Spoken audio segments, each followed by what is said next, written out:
Hey guys, so on this episode of the podcast, I have on a friend and all-around amazing dude, Frankie Puopolo. Some of you guys may know Frankie from the band Before Dishonor.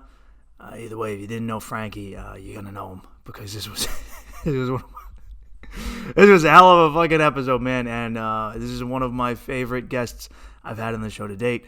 So enjoy. I said so long, carry on, 'cause the devil wants to take me for a ride.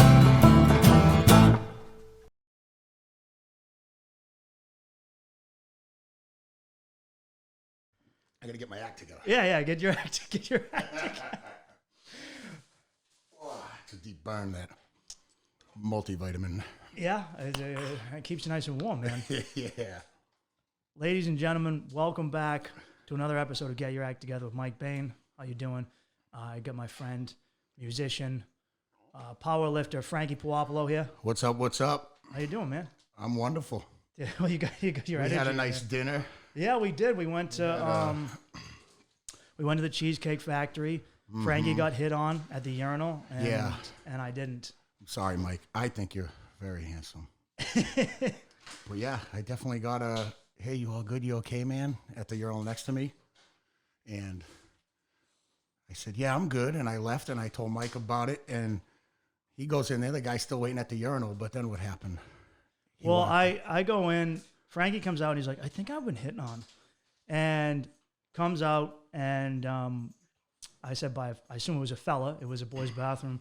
And then I go, is he still in there? Because I have to pee. And I was He's like, a good-looking little guy. he was like, he wasn't quite a twink. He was a little too chubby to be a twink. But you come out, go, oh, he hit on me. I go in there and I get nothing. And I purposely took my mask down and like tried to stand there at full attention. Yeah, you got a nice face. You wanted to show him Let the goods. my chin and my beard stick out. Know that I'm nice and manly. And then I washed my hands next to him, and I'm like kind of looking at him, and he gave me nothing. Yeah, I'm a bear, you know. You do, but I don't. You think don't I have the give. bear effect. That's it. If you got the bear thing and that's what someone's into, you're gonna do I might well. be an otter at best. Yeah, wolf, right? Isn't the wolf one? I think I'm not old enough to be a wolf. Wolf is like Hugh Jackman. Oh, really? Yeah. Yeah, if you're going to be gay, Wolverine. you're going to be a zoologist, man. There's pigs. You want to stay away from the pigs, ladies and gentlemen. They have a clothing line called Nasty Pig. Do they? That a lot of the gentlemen are Jesus Christ. rock. But my buddy who's gay, he told me, though I was at the shop in P-Town looking for cool stuff to wear with my wife on our sexcapades, and he said, don't get Nasty Pig. That stuff sucks. That's for fucking losers. I forget what something like he did not approve. Well, you're going to get a very certain clientele with Nasty Pig. Yeah. It sounds right to me. I don't know. Do me a favor, pull this down just a little bit this way. Yeah. Like here. A little bit to that way. There you go. Yeah, That working? Yeah, because no one can see that beautiful face. In the Oh. camera. You don't have to. You can let it down a little more. You don't have to stay right on top of the mic. All right. See, there you go. Now we can see you. Well, dude, thanks for coming on. I've been trying to get you on for a little bit. Yeah, I'm psyched. You and me go back, and we've traded many stories over the year. Mm-hmm. Absolutely. Well, let me start at the beginning, man. How'd you get into hardcore? Well, hardcore music is a music genre, for those of you who don't know. I didn't know hardcore existed for the longest time, because growing up, everyone really just listened to rap in the 90s in Southie. Mm-hmm. And I was like the one kid who listened to rock, and everyone called me a fag because I did. Yeah. And I only knew like the shit I would see on MTV, which was like Blink-182 and Linkin Park. And then I never got to discover music like that until I met you, and you would we'd drive around after work and you'd bumping music. Yeah. Yeah. Well, that's, I hadn't heard of it when I was real young. I grew up on rock, and I got into metal real early, and punk too a little.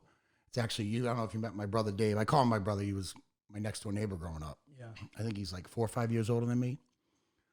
So he got me into like Slayer, old Pantera, the old Metallica, like the old metal stuff. But my father was already listening to Black Sabbath, Led Zeppelin, the old classic stuff. And I didn't know hardcore was a thing either. I just wanted to be playing metal and punk. and you go to these local shows and you just go where the bands are playing or where the stuff's going on, and then you start hearing this heavier, harder thing, and I was like, I was listening to hardcore bands before I knew that was a thing or a word. Yeah. I just thought they were super heavy bands, but that's what hardcore originally was. It was punk rock made heavier, angrier, harder punk, faster, and then they started bringing in the groove. But it was just, it's hardcore punk is the full name. Yeah, see, I had such a fucking terrible concept of punk. Everyone made fun of me because I thought punk was what was pop punk. Were you at the Green Day riots at the Hat Show? Huh? That was a good one. Day. No, Remember what that? happened then? No, I don't. I think I was like 12 or 13. They put on a free concert at the Hat Show. Mm-hmm. Right as they were getting big. Like, I think it was just that Dookie album. And it turned into a full-scale riot. Really? So I'm there with a couple friends who were like, I think 12 or 13. And we're up against the barricade. And the barricade gets smashed down. We get like crushed. We get trampled. We get up. We fight our way up. Well, fuck this. We're going to, like we were hardcore kids. We didn't even know it yet. You know? Yeah. And we're like, this is awesome. So we go to the next barricade, same fucking thing, and the barricade smashed over. The crowd just kept smashing through. Then they smashed through the press barricade. They rushed the stage. Green Day had to stop playing. And then the riot squad came out. People were getting the rubber, whatever they were doing back then. The sand bullets or the rubber things. They had rubber bullets back then. But they were shooting shit and gassing us, and people were trying to fight the cops. And I was like, this is fucking wild. This is a good time, man. It was exciting. And I already knew then, like, but this is like pop punk. This isn't even real punk to me because Yeah. I was around. But I was like, this is punk. This is fucking wild. This is great. Everyone was going nuts.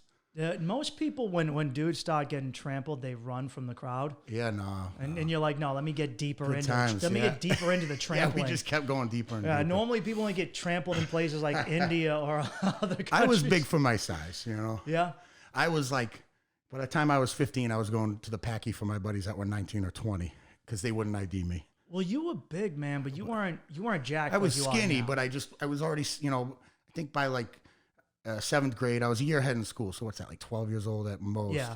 I mean, I was already 6 feet, 190 pounds. I was wrestling at 189. So you were a wrestler. Yeah. So I was pretty substantial. You look at me now, and then you look at a picture of me then, you think I'm tiny, but I was an almost 200-pound man. I had facial hair, and I was 6 feet tall. I've seen 12, a lot of your old pics, and there's two big discernible differences with old Frankie, and one of them is that you're not jacked. All right, you didn't get into powerlifting yet, and the other one is your eyes. Uh-huh. You had some very mean motherfucking eyes. I can see in every picture I've ever seen of you, you have this death stare. Even I saw a picture of you beating a man with a rolled up carpet once, and you had the look in your eyes as you were clubbing him with a carpet. I know the picture. It turned into a meme. It was like a big meme online, I guess. Was that at a show? I was sure that was at a show, right? I think that was at Romans in Brockton, or Tiger's Den, same thing, right in the village there in Brockton. Because there used to be great shows in Brockton at a place called 121. It was on 121 Main Street. And that's really where between that and the Rat, although unfortunately I didn't get to go to too many good shows at the Rat, but the Rat is legendary. Yeah. Everyone's heard of and was that. still around when I was going to shows. But it just so happened I didn't see a lot of cool bands there. I saw a lot of like local whatever bands. Yeah. But for out on the South Shore, Brockton, 121 then became the spot. And then after that was gone, Romans/Tigers Den was kind of the new spot that my generation got kicking, got going. Some friends of mine worked real hard to get hardcore shows going there. So I'm pretty sure that was at that place. And that place got real fucking wild. Did it? We had a room in the back just if people had a problem to fight. There was like a separate backstage room. It was a separate room for to fighting? take someone to fight, yeah. Did you drag him there, or was it agreed upon? It was a little bit Depends. Oh, geez, I could tell a good story. Fuck it. I'm not going to name names. God, I hope neither of these girls are listening, but yeah, they're definitely listening. They're huge fans. They might be. I was dating this girl, and I can only say good things about this particular girl, but she was a nut too. She was fucking awesome. She was perfect for where my head was at the time, and she was a good time. And I was loyal to her. And there was this other girl hanging around that was saying, "Well, I dropping big names. We knew her. She'd come party and stuff and hang out, but nobody was fucking her. And she's claiming she's fucking me. She's claiming she's fucking a friend of mine who's married. Like no one's fucking her. Like it's almost one thing if you're just calling people out who really are cheating, but it was like, we're not even why are fucking you you. making up stories? so I tell my girl at the time, she trusts me. I said, this girl's going around saying she's fucking me, yada, yada. And so my girl at the time, let's call her, let's just say Kathy. Kathy works. All right. Kathy. So I tell Kathy, and she goes, well, I'm going to whip her fucking ass. And I go, well, yeah, like, what the fuck? And so she goes, oh, well, there's the show at Romans, I think, whatever, on Friday. This was Thursday. She goes, she'll be at the show, I bet. I go, yeah, sure, she'll be at the show. And she goes, I want to piss on her. That's how mad I am. I go, yeah, I understand. It's a Gigi Allen concert. But she goes, but I don't want all our friends to see my vagina. I don't think that's a ladylike for everyone to see my vagina. And I go, I understand. She goes, I know. And we're drunk. It's Thursday. Whatever. I assume so. We're partying, and all I know is we're partying. I couldn't tell you what we're on. But she goes, I'll piss in this bottle. That's what I'll do. And then after I whip her ass, I'll dump it on her. And I'm like, that's a great idea. And I watch her piss in the bottle, and I just didn't take it serious. I'm just like, she's funny. She's making a funny joke right now. That's tough to do, by the way, for women. All right, that takes talent. Yeah, it didn't all get in the bottle, but enough, yeah. But so we're sitting in our bedroom, and she's pissing all over the place and in the bottle, and I'm thinking, like, this is just funny. She's a fucking nut. Because awesome girl, sweetheart, but at the time she was a nut, and so was I, And so she pisses in the bottle.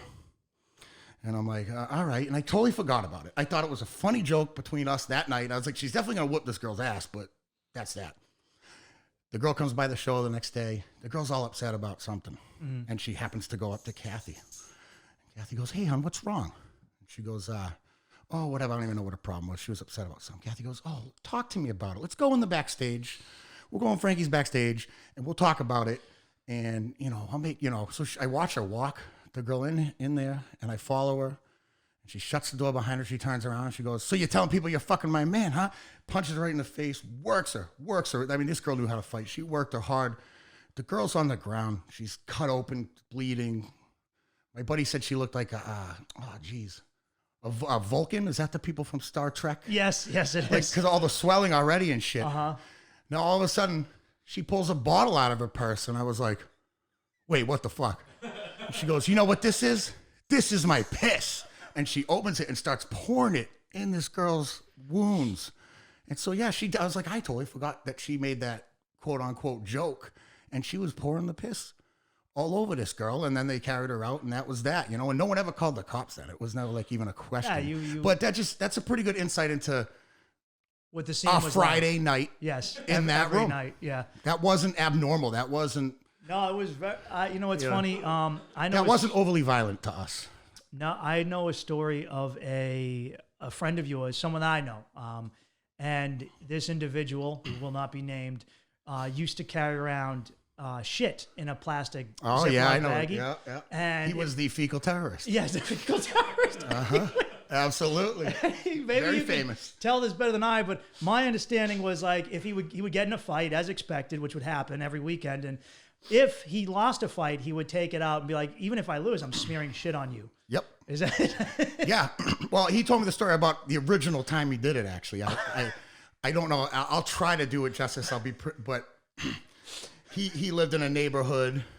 He's like Latino or whatever, right? What do you call it? He's I think he's mixed white. Well, white he was. I think it was either like an all Italian, like a he neighborhood. He was from Eastie, and they didn't like him in the neighborhood. And he walked by the same group of guys that would give him shit, just racist assholes that were giving him shit, basically. And they were going to jump him and this and that. So he told me that the original time was he was like, they said, well, tomorrow's the day or whatever. And so that was the original. He said, I'm just going to shit in a bag. And he said it to him. He said, well, this is my shit.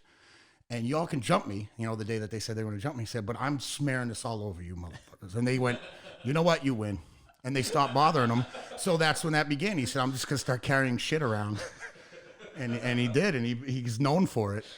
And I mean, it's funny because that's effective. It is. When I met this person, that was like one of the first things I was told about him. Yeah. That was. It's a hard one to shake, really. It is. You're going to be known for that. I mean, you get. I mean, when we were working together, I had two separate incidents where I didn't come into work because one time I got into a bar brawl and I got my head cracked open with a brick. I had to get it stapled back together. And I was supposed to be at work in the morning. Mm-hmm. And, I called poor John, who's now deceased. But and I said I got hit in the head with a brick, and he's like, all right, They're cool about it over at our home, man. They're have been more cool. And he goes, what happened? You working on a chimney? And I was like, nah, I fought all the bouncers at. And he was like, yeah. And I go, yeah. He goes, how'd it go? And I got, not. There's a reason I'm wearing this hat every day in front of the clients. And then a year later, I, of course, literally almost to a day, a year later, I had come home completely blackout drunk. And I remember none of this. I just remember being in the bar doing shots of Jägermeister. And I remember waking up in a hospital bed with my eye socket completely fractured shut. Oh, yeah, swollen, that's a rough one. I couldn't see out of my eye. And I just wake up to my parents and an Indian doctor and 7 of his proteges staring at me. And I was like, I can't see out of my eye. My foot is, somehow I lost my shoe and like a bottom piece of my foot, like skin had come off. I had almost got frostbite and died. And then, wait, where was that at? Where was the fight at? Dude, it wasn't a fight. I fought with my fucking front stairs, dude. I just couldn't. I had 4 stairs to get up, and I couldn't handle it. And somehow, in the process of walking up 4 steps, I fractured my eye socket, almost froze to death. I went to the hospital. They pricked me with a needle that had already been used. So then we had to do an AIDS test. Oh, geez. What hospital? Come on, rat them out. I think it was... I was blackout you drunk, don't. Yeah, but I want to say it was BMC. I believe it was BMC. Wow, that's a good place too. Yeah, what the fuck? Hey, mistakes happen, dude. Yeah. Somebody was Must be a newbie on the the call. Yeah, he pricked me, pricked him, pricked me Fucking again. D-lister, D-list nurse. I had to go to work that next day, and our boss said, pulled me aside. He goes, "Can you not stop fucking fighting?" And I go, "This wasn't they wouldn't believe me." And I was technically got hit with a brick again. Yeah. It was just still attached to the stairs.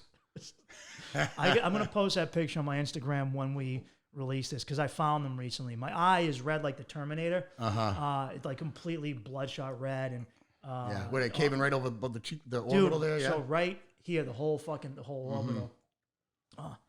Oh, you mentioned a second ago Brockton, and it's funny. You reminded me of a story of when you and I performed together.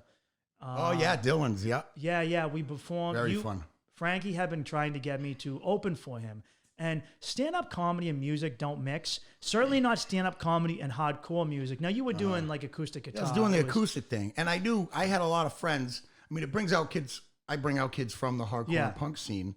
But I knew they would enjoy your comedy, and I'm thinking they'd love you. No, it went over well. And so I was like, it's not like a show where everyone's moshing and shit. They sit around, they drink, they listen to me sing songs. I do my original stuff, but usually on those type of gigs, I'll do 3 hours of fun Irish songs or whatever. So that was fun, but you originally wanted me to open for you on St. Patrick's Day, and I refused. Yes. And I was like, no fucking way I'm doing stand-up on St. Patrick's Day. Yeah, they might have gotten impatient. Yes, I know. That's not the bar to make mad either. And you might have noticed. And when I got there, I was like, oh, this is a biker bar.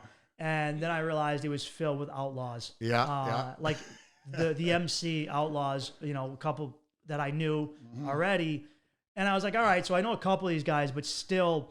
I remember doing jokes, and I finally did a joke about when you owe money to someone, what it's like when someone owes you money and they're spending money on shit. And then I said, that's what it's like when China watches America buying shit. And people turned, now outlaws, their patch is a revolver held by a skeleton. So at any point there were revolver patches like pointing they got at the cross. Pistons, but they have a separate patch. With the revolver. And I remember people just turning and doing, oh, and I was like, all right, dick and puss jokes, man. I know that was a fun show. Afterwards, one of the patched-in guys asked me to slap his friend in the face, and I refused because I was Why'd you refuse? Because I didn't. He asked me to slap another patched-in dude. I was like, maybe if this guy's like a prospect, this is like a thing. Yeah. But he goes, smack this motherfucker in the face. And I go, no. And he goes, come on, no, just do it. And the guy was looking at me, and he wasn't giving me an indication of a go ahead or don't. And so I didn't like that. You weren't getting consent. Well, that's smart. And, you always want consent for the rough stuff, especially. What's funny, you man. Want a clear written contract. I matched with a girl on Hinge, and in her profile, she said, I'm in the hardcore scene. And I'm talking like, oh, I know a bunch of friends in the hardcore scene. My friend's in Death Before Dishonor. And she goes, oh, everyone knows someone in Death Before Dishonor. And I was like, all right, well, fuck you, bitch. Huh? I don't know who you think you are. Yeah, she's a real rock star in her own right. Yeah. I fucked everyone in Death Before Dishonor. Wait, maybe it was a girl that got piss poured on her. She's a little bitter about it. When did you get in the band? How long after you were like getting into the scene and going to concerts? So I never really, all of a sudden one day I realized like I'm going to hardcore shows, I'm in a hardcore, so I couldn't give you a set date. It just kind of came up on me, but we were going to 121 at the time a lot and the Rat. And I knew I wanted to do it. I knew I wanted to play. I already played music. I played more like metal on guitar and whatever else. And I actually dropped out of high school because I was like, all I want to do is play music. I don't really give a shit about any of this. And my high school was so cool. They were like, hey, you know, maybe we could get you a thing at Berkeley, because I also played jazz, blues. I was in the orchestra for a while. I could play. So they actually were trying to get me a scholarship at Berkeley. They got Berkeley to agree to doing something with me. And I was like, no, that's not, no. Like, I don't want to be playing, like, I'm not some nerd playing Dream Theater. For people who don't know, there's a lot of colleges in Boston, and the softest and also gayest, and I mean like gay as an actual gay, not just like they're weak. I mean like, but school in the city was Berkeley, hands down. And I cannot picture you. Like, oh my God, I'm playing hardcore, man. Like, that's counterproductive. Yeah. That's what I'm trying to do. I don't know if I can pour piss on students in Berkeley. Yeah. So I you know. What's up? Emerson's gayer. Yeah. The communicate. Yeah, I mean. Emerson is. So we're gonna have to have him in and have a gay off. Bunch of nerds. You know, I was like, I already know musicians. I'm already in the scene. And I just wanted to play music and tour around. Yeah. And leaving the country wasn't even in my scope. I was like, if I could just tour around the U.S., maybe make it to Cali one day, play music, and then from there I'll figure it out. But I just wanted to play music, so I left school to be practicing full time, and we're mostly just hanging out and stuff. But with the musicians I knew, just jamming and getting better and this and that. And so it wasn't until about, I already knew Brian, my singer in Death Before Dishonor. I knew him from around. Actually, my first long-term girlfriend, her best friend had a crush on him, and he used to, I knew him from shows a little, but he would come by. I'd always be hanging with her and her best friend, and he'd come by. He had a little mini Astro van, like a creepy looking, rapey looking van, and he'd pick her up once in a while and take her for a ride and bring her back. Yeah. And I'd always be, hey, what's up, Brian? And that's kind of where I started knowing him outside the shows. The guy in the creepy van. All right. Sorry, Brian. We were young, we were young. And so I was hanging around. There was some really great bands from Brockton at the time, and they usually would all be in one or two rehearsal studios around. Like most of them were all in 121. When 121 shut down, they scattered into a field of rehearsal studios. So you had all like the best hardcore and metal and punk musicians were pretty much all in one or two of the same studios in Brockton at any given time. Mm-hmm. So I used to hang with the fellas in a really good band called No Regret, a couple of them from XXL, good bands from like mid-late 90s. And Brian walked in the room one day, I remember, I'm just hanging in the rehearsal studio. I'm not even playing. And Paul from No Regret had just smoked so much weed with me, and I had taken acid, and I was shit-faced. And Brian comes down. He's like, hey, Frankie. He goes, you know anyone that plays drums? We got a new band going. I go, I can play drums. Sure. He goes, you want to try out right now? I go, sure. I couldn't really play drums too good. So, and plus I'm tripping my balls off. I'm all messed up. I go up there. I play drums for about 20 seconds, and they stop, and they're like, yeah, you failed. Yeah. And I'm like, all right. So I get a phone call from Brian like a week later. He goes, oh, we got my old drummer. He goes, but do you know anyone that plays bass? And I go, I play bass. And he goes, do you really play bass though? Because this is like how you play your drums. We're going to jump you and take your equipment. Like, fuck you, man. Like, don't waste my time. I said, no, I can really play bass. Send me the songs. Because I played bass and guitar. That was like my bread and butter. But he didn't believe me because of this poor drum performance. So I show up. I play bass. I try out. That was probably about 2000 when I finally was in a real hardcore band. Yeah. I played bass, and I got in the band. I was part of the original lineup. 2000. When did you guys start really taking off? We tried to hit the road right away. Like Brian had already been in a previous band with the first drummer, and the guitarist had been in another previous band. They had been down like Pennsylvania, New York, Connecticut, not too far, but So he had these hookups. So as soon as we had a set list together, we started traveling to Philly, traveling to New York City. We'd go to Queens a lot, traveling to Hartford, Connecticut a lot. Like just hitting up. I mean, these are the days you didn't have like the cell phones and stuff. I don't even know if I had a pager maybe, but you hit them up from your house phone or a pay phone, and you get the directions, and then you get to the city and you got to call them from a fucking pay phone till you call their house or whatever, and you get the directions to the show. But that was almost right away, and it just kept moving and moving, you know. And so I want to say 01 is when we really were traveling, playing. By 03, I think we did our longest tour at the time was we did California and Mexico for a week. Mikey Hoods from Sacramento helped hook that up. He still comes over, stays at my house to this day. Yeah. And our first real time out of the country, we did Europe in end of 04, I want to say, beginning of 05. And that was funny. So we had built this reputation as like, we would just show up at shows. If we had a day off on the East Coast and we heard there's a show somewhere, we'd show up like, hey, can we play 4 songs? Can we open? And we got this really good reputation of being like a real hardworking band.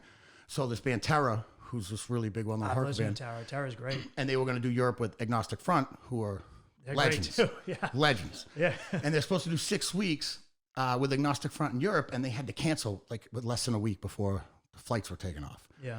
And so one of the guys in AF goes like, where the fuck am I going to find, what band is going to be able to come tour Europe for 6 weeks on like a 4 days notice? What the fuck is, you guys suck. And the dude from Terra, I think Scott, they were talking to Scott, the singer, and he goes, oh, Death Before Dishonor will do that. Here's their number. So we did. They called us. Like, you guys want to go to Europe in 4 days? We go, sure. And remember, we didn't even have passports. We had to get appointments at the passport office by the garden there. Yeah. And yeah, on a 4 days notice, we took a 6-week tour in Europe with Agnostic Front. We had never been on the road longer than like 7-8 days. So, and 6 weeks, I mean, that's no nights off, a new city every night. Yeah. That's 7 days a week. I think a lot of people don't, like, I know this from, like in comedy, you'll tour, but you'll do weekends, right? You maybe do a Thursday through Sunday.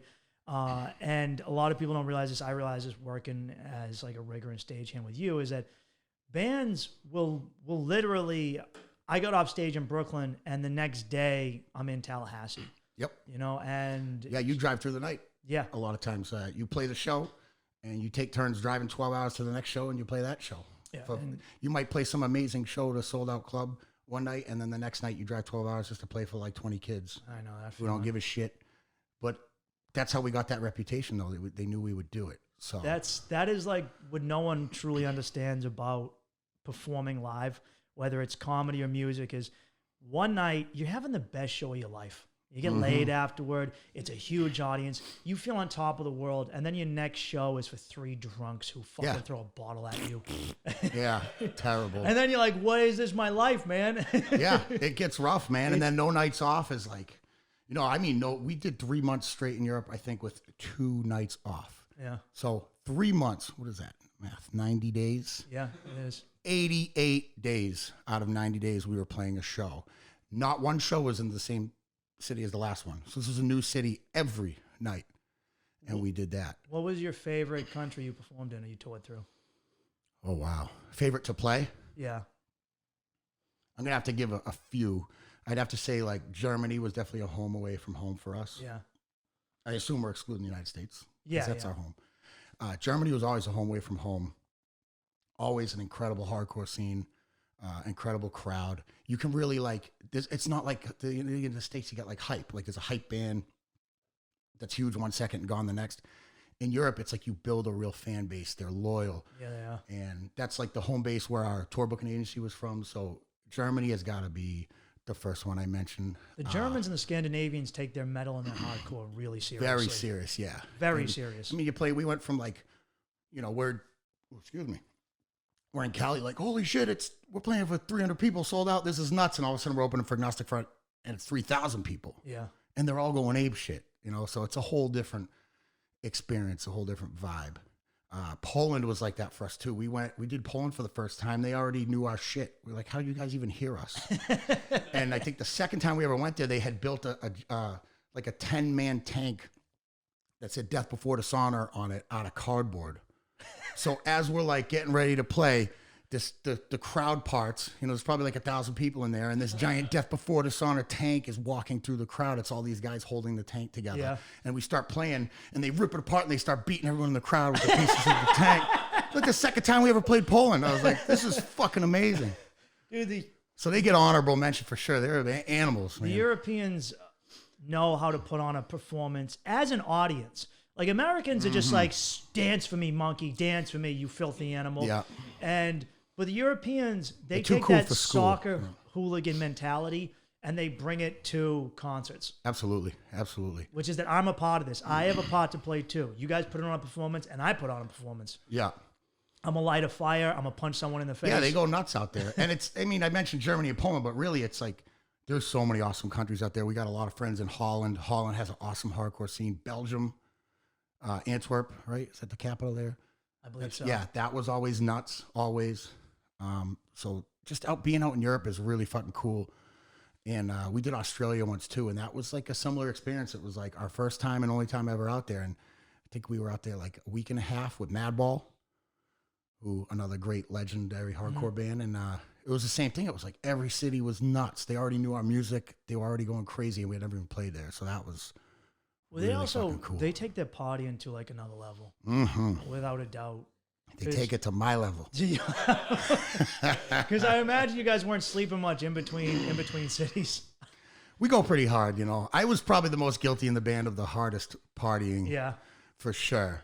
I mean, Brian can drink, well, he still could if he wanted. He drinks still, but he doesn't like party drink. Yeah. But it almost used to be like a switch off every night. Like, who's going to get drunker first, Brian or Frankie? Like, because then we kind of had this unspoken thing where, you know, if he started getting obviously way more fucked up, I'd look out for him and vice versa. So we had to babysit each other a lot. Yeah. And then every now and then there'd be a night where we were both just off the fucking rails and our poor band didn't know what to do. See, that's the beauty of a band is you can look out for one another. I would never drank when I got on stage, but as soon as I was off stage, I went loose. And I was comedy solo, so it's just me stumbling around the city completely blackout drunk as soon as the set's over. You need a friend. I'll go on tour with you. Absolutely, man. We need someone to look out for you. I'll look out for you. Well, yeah, no, I mean, even with the band, I've woken up on the sidewalk in Berlin twice. Yeah. And these are in the days where you couldn't have your cell phone didn't work out there. You couldn't just call T-Mobile like, hey, I'm going to be in Germany. It was like you had to walk. You want to call home, you have to go on a fucking hike to find the local payphone. And you have to put your Euro coins in and hope you can connect for a couple of minutes to call home, you know. And so you wake up alone on a sidewalk, you're fucked, you know. So that would happen a couple times. I definitely woke up at a girl's house in Vancouver once. No clue where I was, no clue how to get in touch with anybody. And I remember I walked out of the house. It's like, fuck it, I'm just going to start walking, asking people where the center of the town is. And the band van, we were just in a van. And I see the van turn the fucking corner. They happen to be searching the right neighborhood looking for me. So that was nice. I was in Frankfurt, Germany, and this is back when I used to drink and party. And I was alone, and I was staying at a hostel, and I went out, and I met, right when I showed up, I had a Boston Bruins hat on. This dude goes, where you from? And I go, Southie. He goes, I'm from Southie. Get the fuck out of here. And we're sitting there, we're drinking, and then he left, and I took his laptop, and I made his background Tub Girl. And I don't know Tub Girl. Tub Girl is a young Asian woman who is like kind of crunched herself into a ball in a tub, and her butt's in the air, and a volcano of yellow feces is pouring out and coming back into her face. Talent. And I made his background in front of a room full of people, and we made friends right away. People know that in the. There she is. That's God girl bless right her. there. That's God bless her. that's. I think one thing I didn't learn until I was in Europe with these hostels, you stay with strangers in the same room. Yeah. It's not like a hotel. I didn't know that, so maybe the listeners don't know who haven't been there. But they'd throw like fucking 5 of us animals in with a bunch of like traveling hippie college people. Some poor Korean kid. It was not good. Yeah, it was not good. I came home and this Asian kid, this Korean kid had taken my bed. Probably didn't realize. Yeah, you just slept in the bed. I drunk fell on top of him, and I'm just rolling around face to face with this Korean kid, just completely wrecked. And eventually, he didn't wake up. He somehow didn't wake up. He probably just pretended to. If I act like I'm asleep, it never happened. That's what he was doing. I went out that night and I went to a physically underground bar, not just like metaphorically underground, a physically underground bar. Prohibition stuff. And I of course, bought pills, speed off someone, Yeah. and I remember trying to fight a bouncer or someone. Yeah. And this Always a great decision. Yeah, I was known for those. Never goes wrong. And this military guy I met was like, dude, just chill. And then I remember waking up in bed at my hostel, and I had a brand new set of headphones. Wait, was this the same night as the Korean kid? Were you Different cuddling night. him? Different night. This time, instead of waking up on top of an Asian kid, I woke up with brand new headphones. I don't That's know a where good they night. came from. That's a good night. It was an amazing night because I had lost mine 3 days You don't before. have let's say you maybe allegedly stolen, but you don't remember. Are you really guilty? So I don't have to feel You don't bad. have to feel No, bad. I don't at all. Santa came. I really like Germany. German Santa. The Krampus. The Krampus gave you new headphones. Speaking of Germany, you had an incident in Germany that you're not. Oh, you yeah, can tell I'm a because you're not- convicted felon in I Germany. thought you were not guilty. No, I was guilty. That's why I said I could tell the whole thing for real. Okay. Because they know, yeah. I just pled guilty. I don't know. They sent me all this paperwork in German, and Fuck it. I don't know. I signed.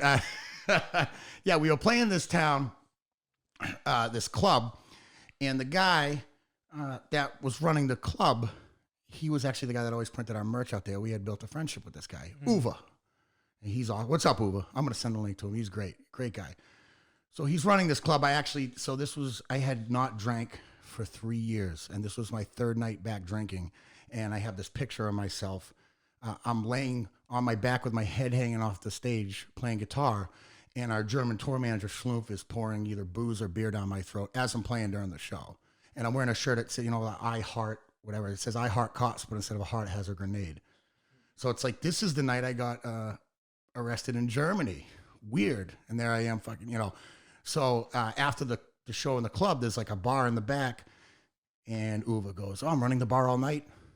Come to the back and drink, and it's my third night drinking. I'm like, fuck yeah. And they let us keep our backstage, which was above the bar. It was like a VIP. So we're just partying with everyone from the show, and other people come in and we're partying. And next thing you know, I'm with this girl upstairs, and she's giving me a lap dance and all this. It's going great. And apparently her boyfriend's downstairs, or newly ex-boyfriend, I don't know, and he's fucking pissed.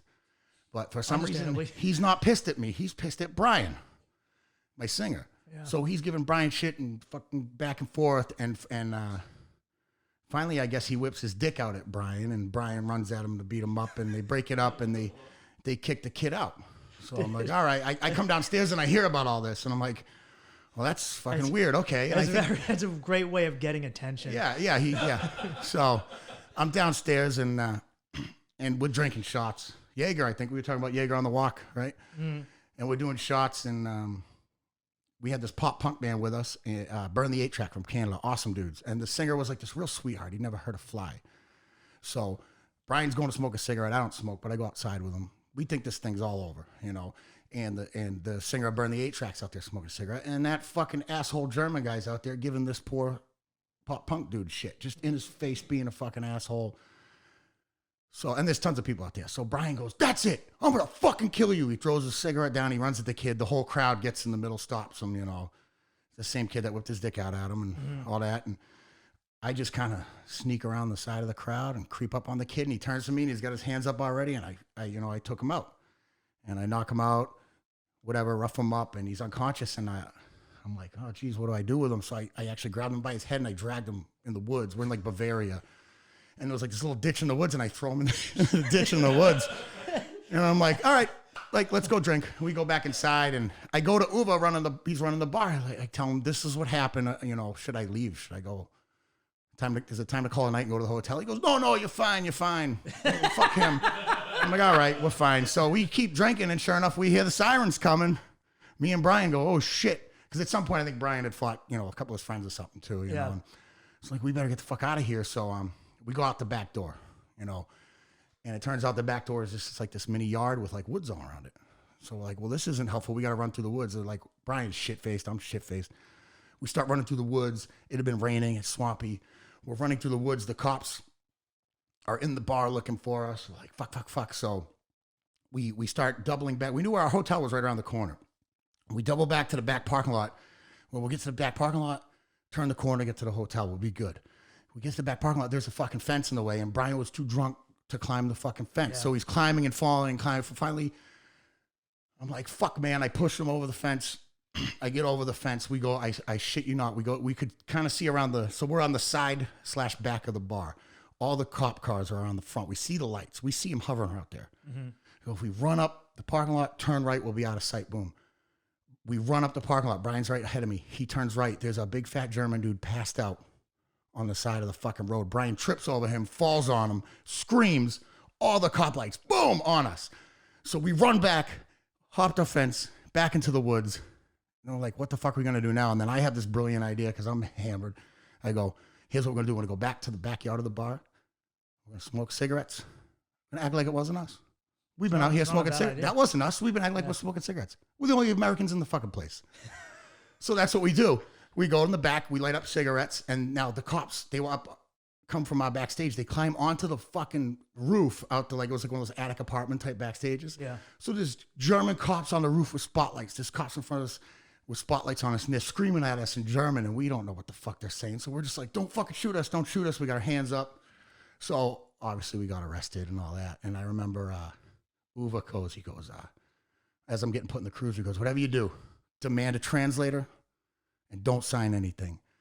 So they keep me in the interrogation room all night. The cop spoke perfect English. So I remember he just keeps talking to me, and I keep going, what the fuck are you saying? He's like, sir, what is your fucking problem? Why are you talking to me like this? And I go, I want a translator. And he's going, sir, I'm speaking better English than you right now. I'm speaking better English than you. I remember he kept saying that, and I'm like, oh. So finally they get the bartender, agrees to be the translator. And she's like, we have a girl that says she knows you and she will be translator and this and that. And I go, well, does she got a big booty? And he's like, I can't comment on her booty. We've been here all night being interrogated. At some point I got butt ass naked. These are the important questions. Yeah, so. Wait, did you get butt naked in the police station? Yeah, they were doing my fingerprints, and then they wanted to take pictures of my tattoos, and they're like, tell me to take my shirt off. I just stripped naked. I'm in the States, they'd have you get naked to do that. And they're like, no. And I was like, well, fuck it. I'm naked now. Fuck you. I'm not putting the clothes back on. So I refused to put clothes on for a while. Did you? Apparently I'm famous in this town now. Did you have your padlock in at the time? I might have. I might have. That was that era, so. Frankie had a very specific piercing on his body that had a padlock. Yeah, it was a good parlor trick at the bars. I could break bottles with my dick. And Frankie is a Prince Albert with a fucking padlock. Yeah, so that hurt. So at some point, it's like the sun's coming up and I'm still in the interrogation room, and long story long, but eventually I did get bailed out. But I remember even getting bailed out, I wouldn't sign the release papers. Mm-hmm. And they're like, these are the papers so that you can go. So you have to sign them. And I was like, nope, Uwe told me not to sign nothing. So they ended up being so fucking sick of me and so annoyed they let me go without even me signing my release papers, because they were like, just get the fuck out of my sight. So they released us to the bartender girl, because our tour manager, Schlumpf, when our bass player went and told him we got arrested, I guess he answered the hotel room door butt naked in work boots. And our bass player, Rob, goes, Frankie and Brian got arrested. What are we going to do? We got to bail them out or whatever. And he handed Rob all the band money and just said, tell those assholes we leave for the next city at 8 a.m. And he went back to bed. Yeah. This is a German. He could have talked to somebody. He could have helped you out a little bit. No, he just went. He's fucking awesome, but he wasn't that awesome that night. Yeah, so they finally did release us at about 8 a.m. And I don't really know what happened with the court stuff, because the tour booking agency, I kind of got to be a spoiled brat rock star and not have to deal with it. Yes, that's the beauty of it, man. Is that you leave your criminal offenses behind in the last city. Yeah. So it was, we weren't welcome back in that town. The German police are more aggressive than I realized. When I was there, I was with some German kids who got beat up by the police. I was with a Canadian, and he drank, but he didn't drink the way I did. Mm-hmm. And we went to a bar that, had a deal where Jägermeister shots and tequila shots were €1 a piece. Yes. And so I just sat at the bar, drank beer, and about every 5 to 10 minutes would blast a shot. And he started becoming physically sick. And I was like, no, you good. you come on, dude. So no, and I wasn't even black. I was like, no, we just like, I just got to puke a little, then I'm good to start drinking more. Yeah. And that's how I feel about it. And he's looking physically sick. And some Germans come over and they start talking. It was young kids. And you forget that in Germany, if you're 18, you can drink in a bus. They were young, and they were having, and they go, where are you from? And I go, I'm American. He's Canadian. They go, Canada? Canada is a gay. And he kept like, no. He got so offended, and they'd run over again. Canada is a gay. USA, USA. And of course, this Brit heard it, and he goes, oh, you fucking Yanks. Oh, you always come around here with your USA. And I go, first of all, it's not me. I'm not doing it. The Germans are. And second of all, fuck you, okay? Because the English walk around Europe swinging their dicks worse than anyone, all right? Crazy island people. Yeah. They're, when I was in Prague, the worst tourist and the most hated tourists are the English. Yeah. And so I make it a big thing to be like, no, I'm American. I'm not British. Yeah. Because in Prague, that's where all the British bachelor parties go. Because they have these giant strip club brothels, and you write that address down for me, please, dude. You just go right down that main thoroughfare, and they always hire Africans to like hustle you in. All right. So like I was there alone, and I walked down the street in the middle of the day. Africans would run up, hey, big boy, grab me, and dudes would try and drag you in titty bars and strip clubs and brothels. Yeah. It happened to me in Frankfurt, dude. Like I was legit dragged by a man and his working women in, and then I was like, dude, I don't know. I was already in the red light district all day. I'm nuts. And they don't think they're being crossing boundaries. No. You know what made it click for me? They automatically think like your buddies that grew up. That's how they think they could talk to you in a lot of those places, and they think they can fuck with you and make these way over the line jokes. They think that's like the culture, and it's actually because they're a friendly culture, so they can fuck with each other like that. And we're just like, whoa, and you fucking hit somebody, and they act like you're fucking Ed Gein or something. Yeah, you know what? It's like, we're not from that culture. You don't I don't fucking know you. You don't drag me somewhere. Who was the worst with this is the Mediterranean peoples, especially like Italians and to fucking Italians.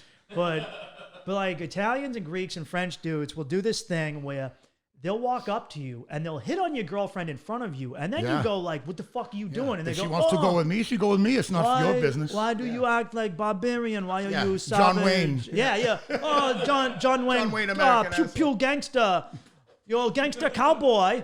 Every time. Seriously. Every time. And they act like you're this complete savage because they're trying to finger fuck your girl in front of you. Right in front of you, yeah. And then you blast one of them in the face, and it's like, oh my God, savage Americans. Yeah, we had to abandon a town in Italy. We had to wake up the bus driver and escape because of it was literally a fucking guy who was at the show.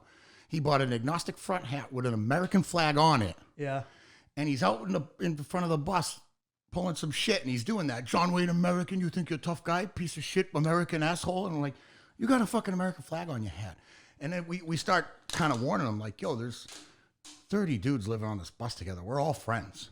Like, just stop, So finally, I think, I forget, one of the guys finally hits the one guy, another one hits the other guy, and they leave. And we're like, well, okay, no big deal. They come back with this, like, fucking, it looked like a food truck, like some big food truck van thing. And it was full of, like, those, like, gutter squatter punk, like, just dirty punks with the dreadlocks. And crust punks. Yeah, just, it's like a whole gang of them with, like, bats and sticks. We're like, oh, these crust punks are fucking, they don't fuck around.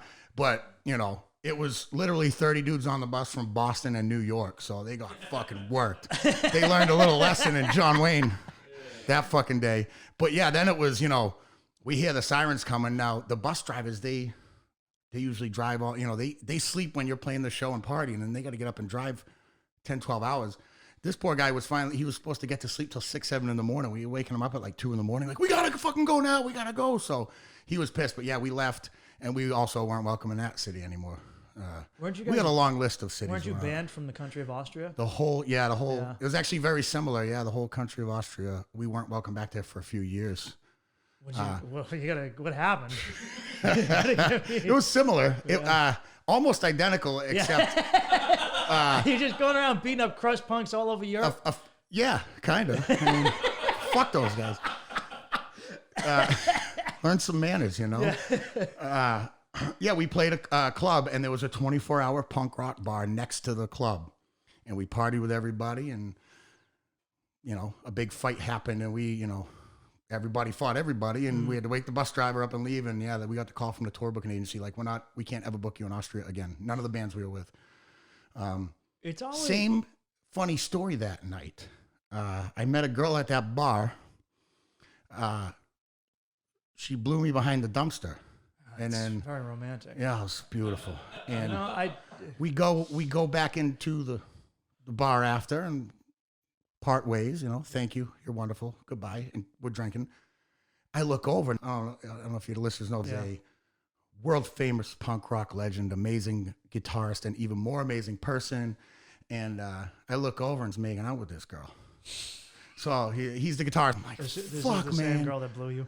Yeah, yeah. So I go to his bass player. Gotta stop him. He's like, what's up? I go, that girl just blew me. Don't let him kiss her. No. And he runs up to me and goes, stop. He goes, what? And he goes, this is like we quote this to this day now, and this was 15 years ago now. He goes, don't make out with that girl. She just blew Frankie. And he used to call me the kid because I was so much younger. Just goes, makes that noise with his mouth. He goes, the kid tastes fantastic. Turns around and keeps making out with her. That's the moment I fell in love with him. He's savage. Oh, man. Yeah, the kid tastes fantastic. He was unfucking phased. There's nothing quite like a dumpster blowjob. Or shagging a girl next to a dumpster. Mm-hmm. I had something similar when I was in Prague. Maybe that's a Europe thing. That's where they go because she pulled me out there. Yeah. It really is, man. It's or in certain Colombia and East Asia because not everyone owns their own home, so you got to get love motels. Or you just do it in the street. Dumpster, sure. In a nice alley adds to the ambiance. I mean, that's as you know, a little public sex I'm into that. Yeah, it wasn't my thing for a long time, and then I did it a few times, and I enjoyed it. Mm-hmm. What I realized is the girl's got to be really into it, and when she is, then it's you need some encouragement, maybe a cheering section. Oh man, then it's like when they want to do the dirty stuff. Well, then because then you feel like the king, and then people are watching. You're like, oh, I look good right now because she's psyched. I'm doing my thing, and like I said, a cheering section is nice. I noticed in New York City there were multiple times where I walked down the street and a woman would be hanging out the window getting fucked from behind. This was where? In New York City. Oh, great. Several. I love New York City. I was there a couple weekends ago. I was walking to the New York Comedy Club on, I think it was East 23rd Street in Gramercy, and there's this Pakistani guy delivering food, and he's kind of, and I walk by and we hear, hey, you, and he goes, what is that? I go, maybe they're calling you, dude. And he's like, no, I think they call you. And I go, no, I think they're calling you. And then he has a little light on his helmet, his bike helmet, and he shines it up there. It's the girl getting destroyed from behind going, hey, look at me. Yeah, good for her. Excellent.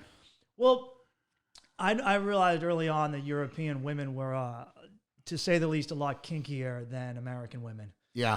They're more free with their bodies. Yeah. But overall, I mean, there's always they some like pretty big exceptions to the rule too. But they're also way more open with anal. You know what? Now I never thought of that, but now that you say it, geez, yeah, I think you're right. Without a doubt. No, public stuff took me forever. I was always scared. You get the nervous dick a little maybe. Yeah, I get the nervous dick. I was a nervous dick, and then you're like, also, what if it sometimes it was too cold, and I was like, dude, my balls are fucking freezing, or it's summertime and you get bit by mosquitoes. Ooh, that sounds right. I don't know. Well, yeah, I guess I have had that. I mean, I had one that was my favorite one, which made me understand how to appreciate it. Was I walked with at low tide, you can walk from Quincy out to Thompson's Island, which is an island in the Boston Harbor. Oh, really? And we walked out there. I never fucking knew that. But you got to get back in time or you're going to be stranded, all right? What's wrong with that? That sounds even better. Well, there's a camp on the island, but we were on the other side of the island, and I found like a campsite. Thankfully, there were no kids at this campsite, just me and my lady friend. Yeah. Wait, so did you get stranded or that's later in the story? No, I just banged her on a bench, but it was like perfect. The light was perfect. Everything was perfect. I was on an island. Yeah. I didn't have to hide in any trees. Just completely in the open. We're right next to a shipwreck. Like, not like a big pirate one. Just some drunk asshole wrecked his boat on some rocks. We probably fucking work with it. And I thought, this is it. Now I understand why people enjoy public sex. Yeah, it's wonderful. I get it now. Yeah.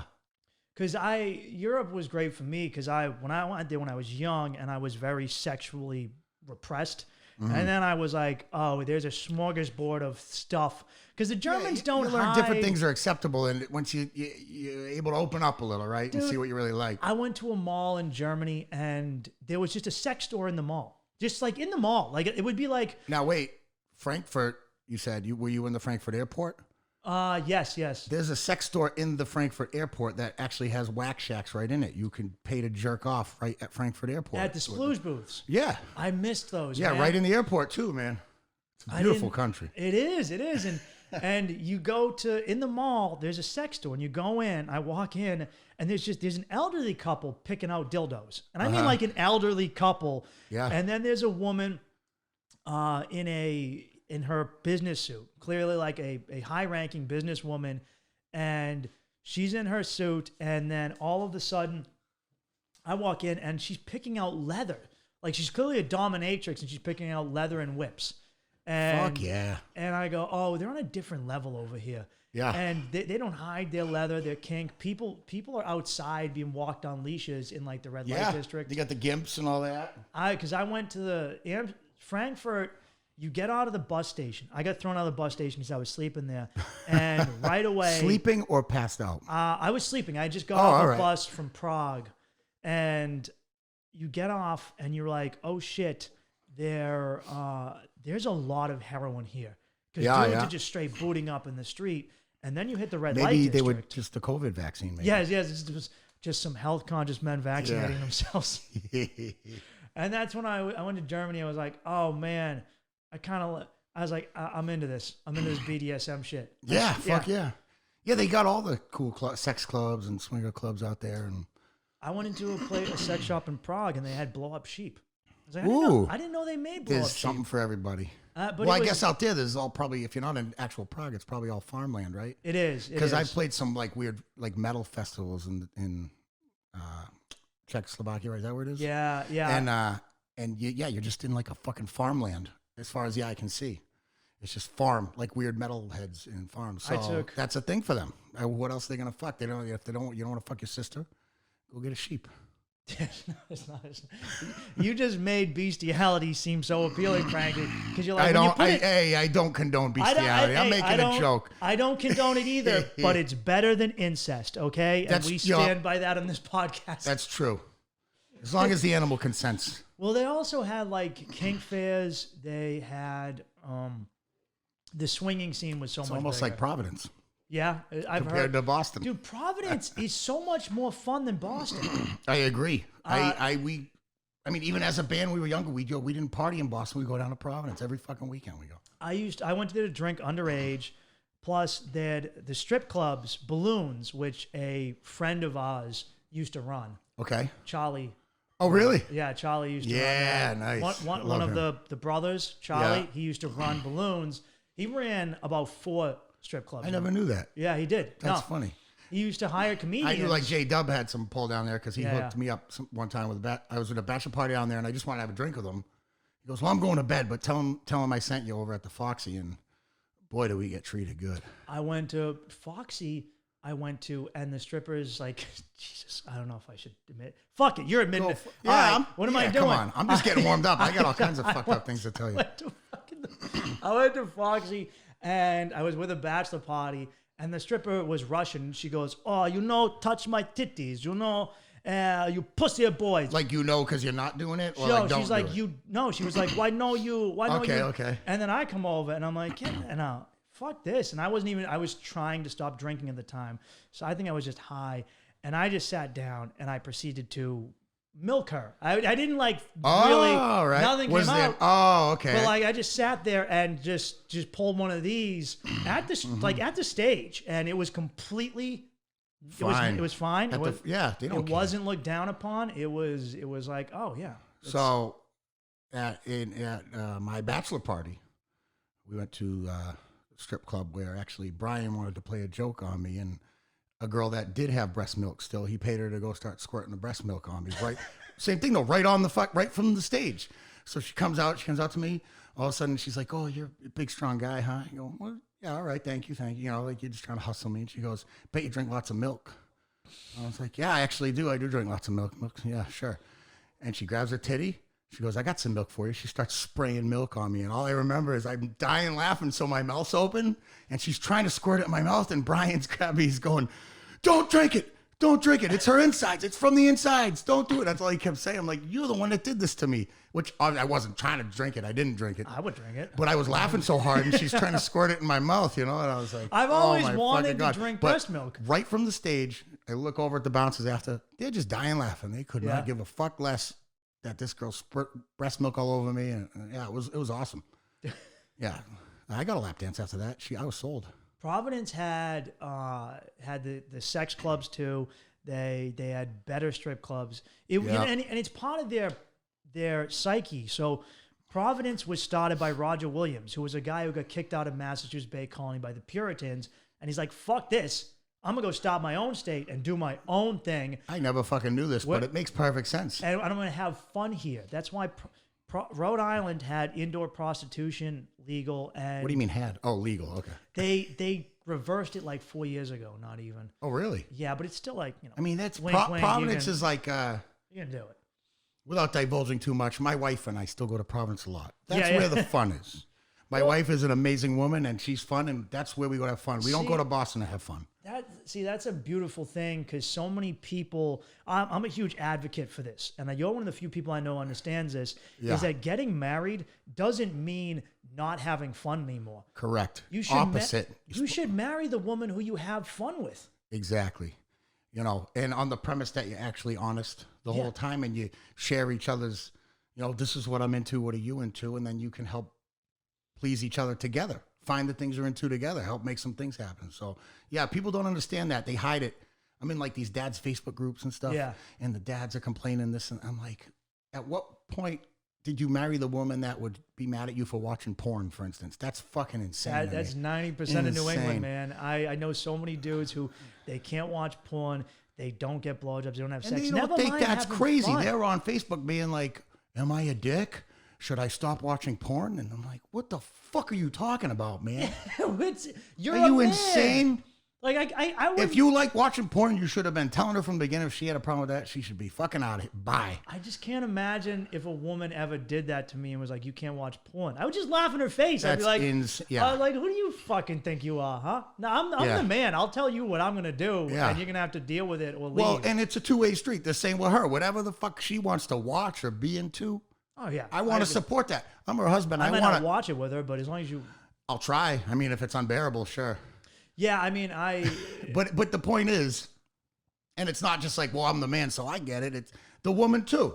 Yeah, like, so you're what are you right. into, hon? Let's try within reason. Let's try to make that happen or watch it or whatever the fuck. I don't get where people get steered so wrong that they're not allowed to watch porn if they like porn. a lot That's of, crazy. you know what I think it happens is a lot of dudes don't know how to do that, which is to make the girl feel, hey, you let me know what you're into, because they get intimidated. Yeah. Because like it can be intimidating. I used to too, be yeah. with a girl, and I was like, "So what do you watch?" And it was all like, you know, gangbang porn from kink.com, Yeah. which was like intense gangbang. I remember stuff. you called me about that. No, I'm And just kidding. I know I need you over here. I introduced you to kink. I remember, and the girl and The website you're talking about. the kink.com. Yes, yeah, you did. You told me about. I was like, holy And shit. we were working together, and then you go, "Oh, you were with your ex at this time," and you go, "I know she's been watching it because she hasn't cleared it from the browser." Yeah. And I was like, "All right, I see how you can like this, but it's not my thing. It's not, Yeah.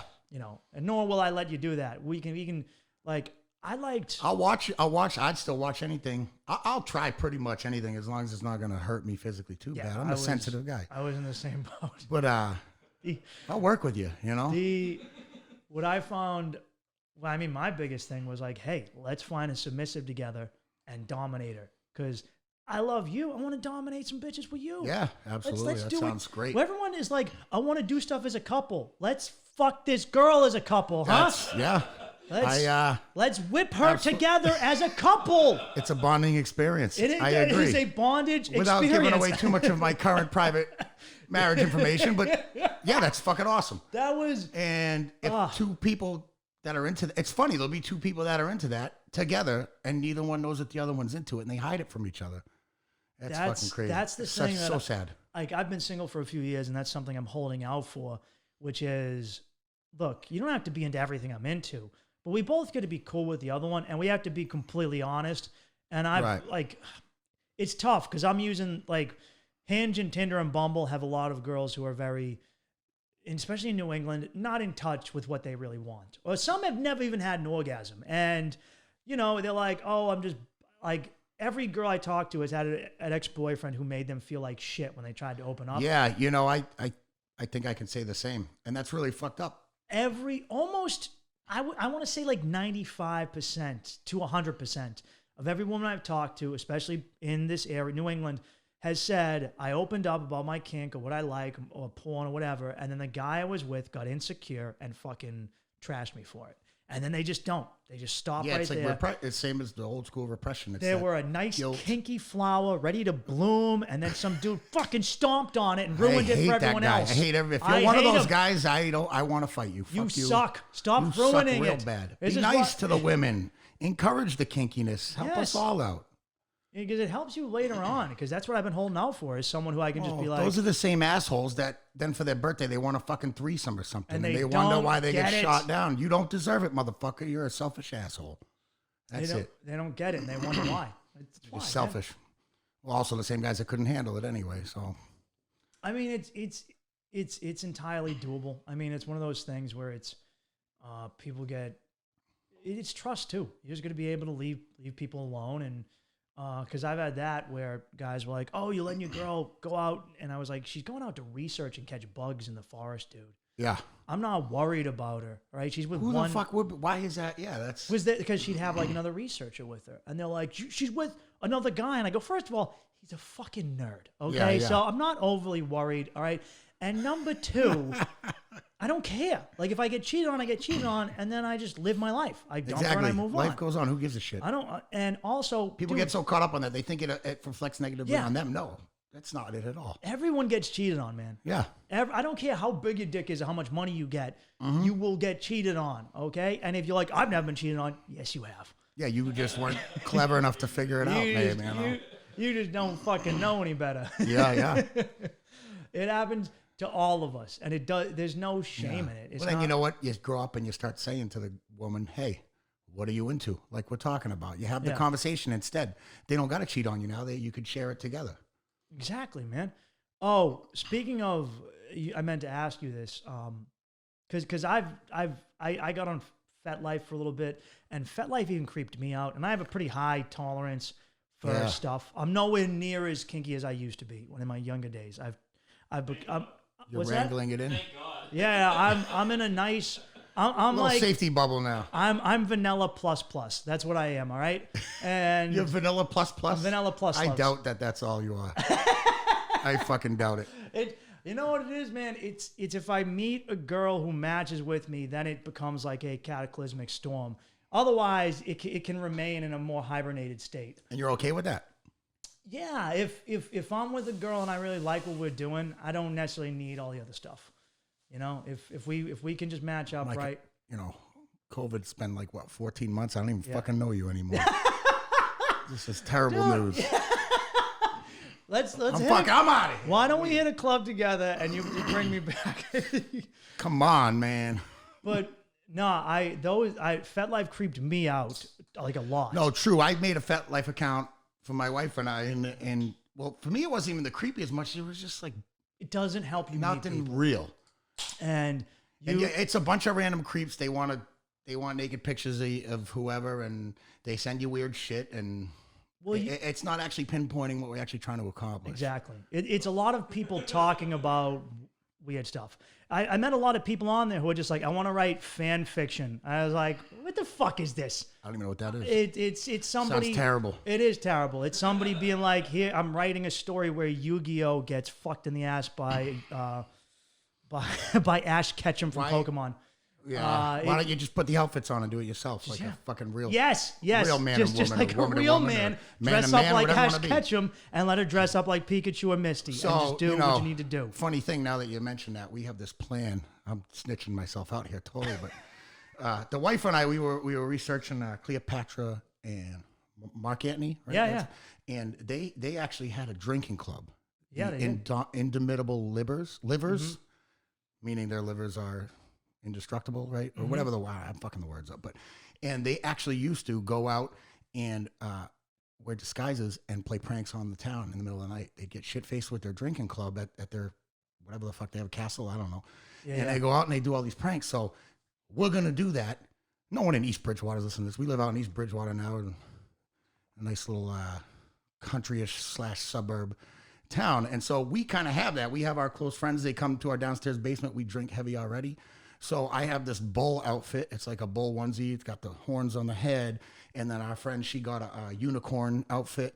Another friend got a Pokemon outfit. That's what reminded me of it. So my wife's got to pick up her outfit now. We're going to just start drinking real heavy and going out and doing weird shit like that. Play pranks on the town and maybe weird sex stuff, whatever. There's go not have enough fun. of that like there used to be, man. Yeah. Rome had it right. A lot of orgies, a lot of opium, a lot of wine. All right. Wine gives me heartburn. We can switch that to... And pranking people, man. Yeah. Like that sounds good, right? But yeah, it sounds like, amazing. Yeah. I want to be involved in this. Yeah, like tell me you wear some girls like I'm gonna wear this Pokemon outfit and you wear that one and I want you to fuck me in the ass. Dude, I'm gonna You're be in. You're in. I'm gonna be Charizard, dude. I'm fucking, How do you know the names? I don't know the names. Dude, I was a nerd in school, man. I was told I know look like all of them. there's a Pokemon I look like. I was told. I can name all 151 right now. Our friend Alyssa, she goes, you have to dress like this Pokemon for my birthday because you look like him. I fucking forget. He's this big, maybe like rhinoceros looking jacked thing or something. Rhydon, Rhyhorn, I don't know, maybe. Primeape. You have like a ape thing going It's on. an ape like. Yeah. Yeah. So apparently for my friend's birthday now, I'm dressing like, but everyone's got to be a Pokemon, I guess. Huh. Pokemon kink. See, that's what these I fan guess fiction so. people. Well, need to get it's into. not with her. I mean, I don't think she's a vanilla person, but within the friends group, I understand. we're not going to have an orgy with each Yeah, other. yeah, but we are going to wreak havoc in some way. Yeah. So I meant to ask you about a ChatterBait story since we're on the topic of websites that help us meet people. Yeah, because we were talking about the woman from OnlyFans. Yes. Yeah. I wanted to make some money during this COVID thing, and I watched ChatterBait. I think that's fun. It's all just the free live webcams, but you can tip them for certain things or whatever. And a close friend of mine, I brought him up earlier, and he's a lifting partner of mine, and he's gay, and he goes, hey, you would do well. He goes, you let me know if you're going to go online, and I'll tell all my buddies that are into bears, and you'll do well. So just do great. And I go, okay, fuck it. That sounds good. Like, I'm not shy. So I set up the ChatterBait account.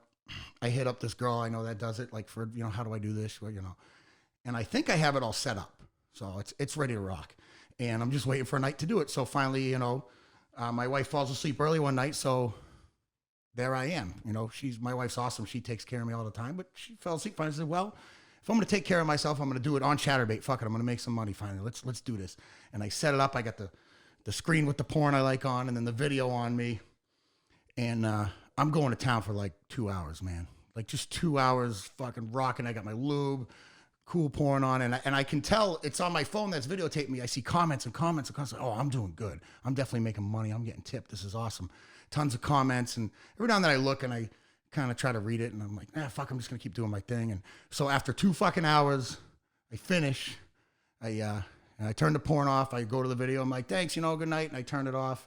And I go to look, and I didn't make a single fucking dollar. And I was like, how is that possible? Because when you're watching somebody, I don't know if you watch that chat, you see in the chat when people tip them. Everyone gets tipped constantly. Like a ding sound? Yeah, ding, ding, ding, ding, ding, ding. But I had the volume off. So I see these notifications. I'm thinking I'm getting tipped over and over and over. It's comments. Every comment is, why can't I tip you? Where's the button to tip? Yeah. How come I can't? What the fuck's going on? Hey, set this up so I can send you money. 2 hours straight, all with the final step I didn't do so that you were allowed to get tipped. It was like a age identification verification, something, I don't know. I apparently didn't do it, or they had turned down the picture of my ID, and no one could tip me, and I didn't realize. So for 2 hours straight, I fucking cranked myself so fucking hard on ChatterBait with all these people watching it, all these fans, all these viewers, and I didn't make a single fucking cent off it. I got so mad, I never went on again. I quit. I'm out of the porn game. Yeah. I just found 2 checks from a year ago for about $800 that I didn't cash, and I want to smash my head against a wall. So I can only imagine. Can you? Why you can't cash those now? No, they get void after 120 days. And I don't know. Yeah, I was just like, I was so sore I couldn't even fuck my wife the next day. I was so sore from just cranking.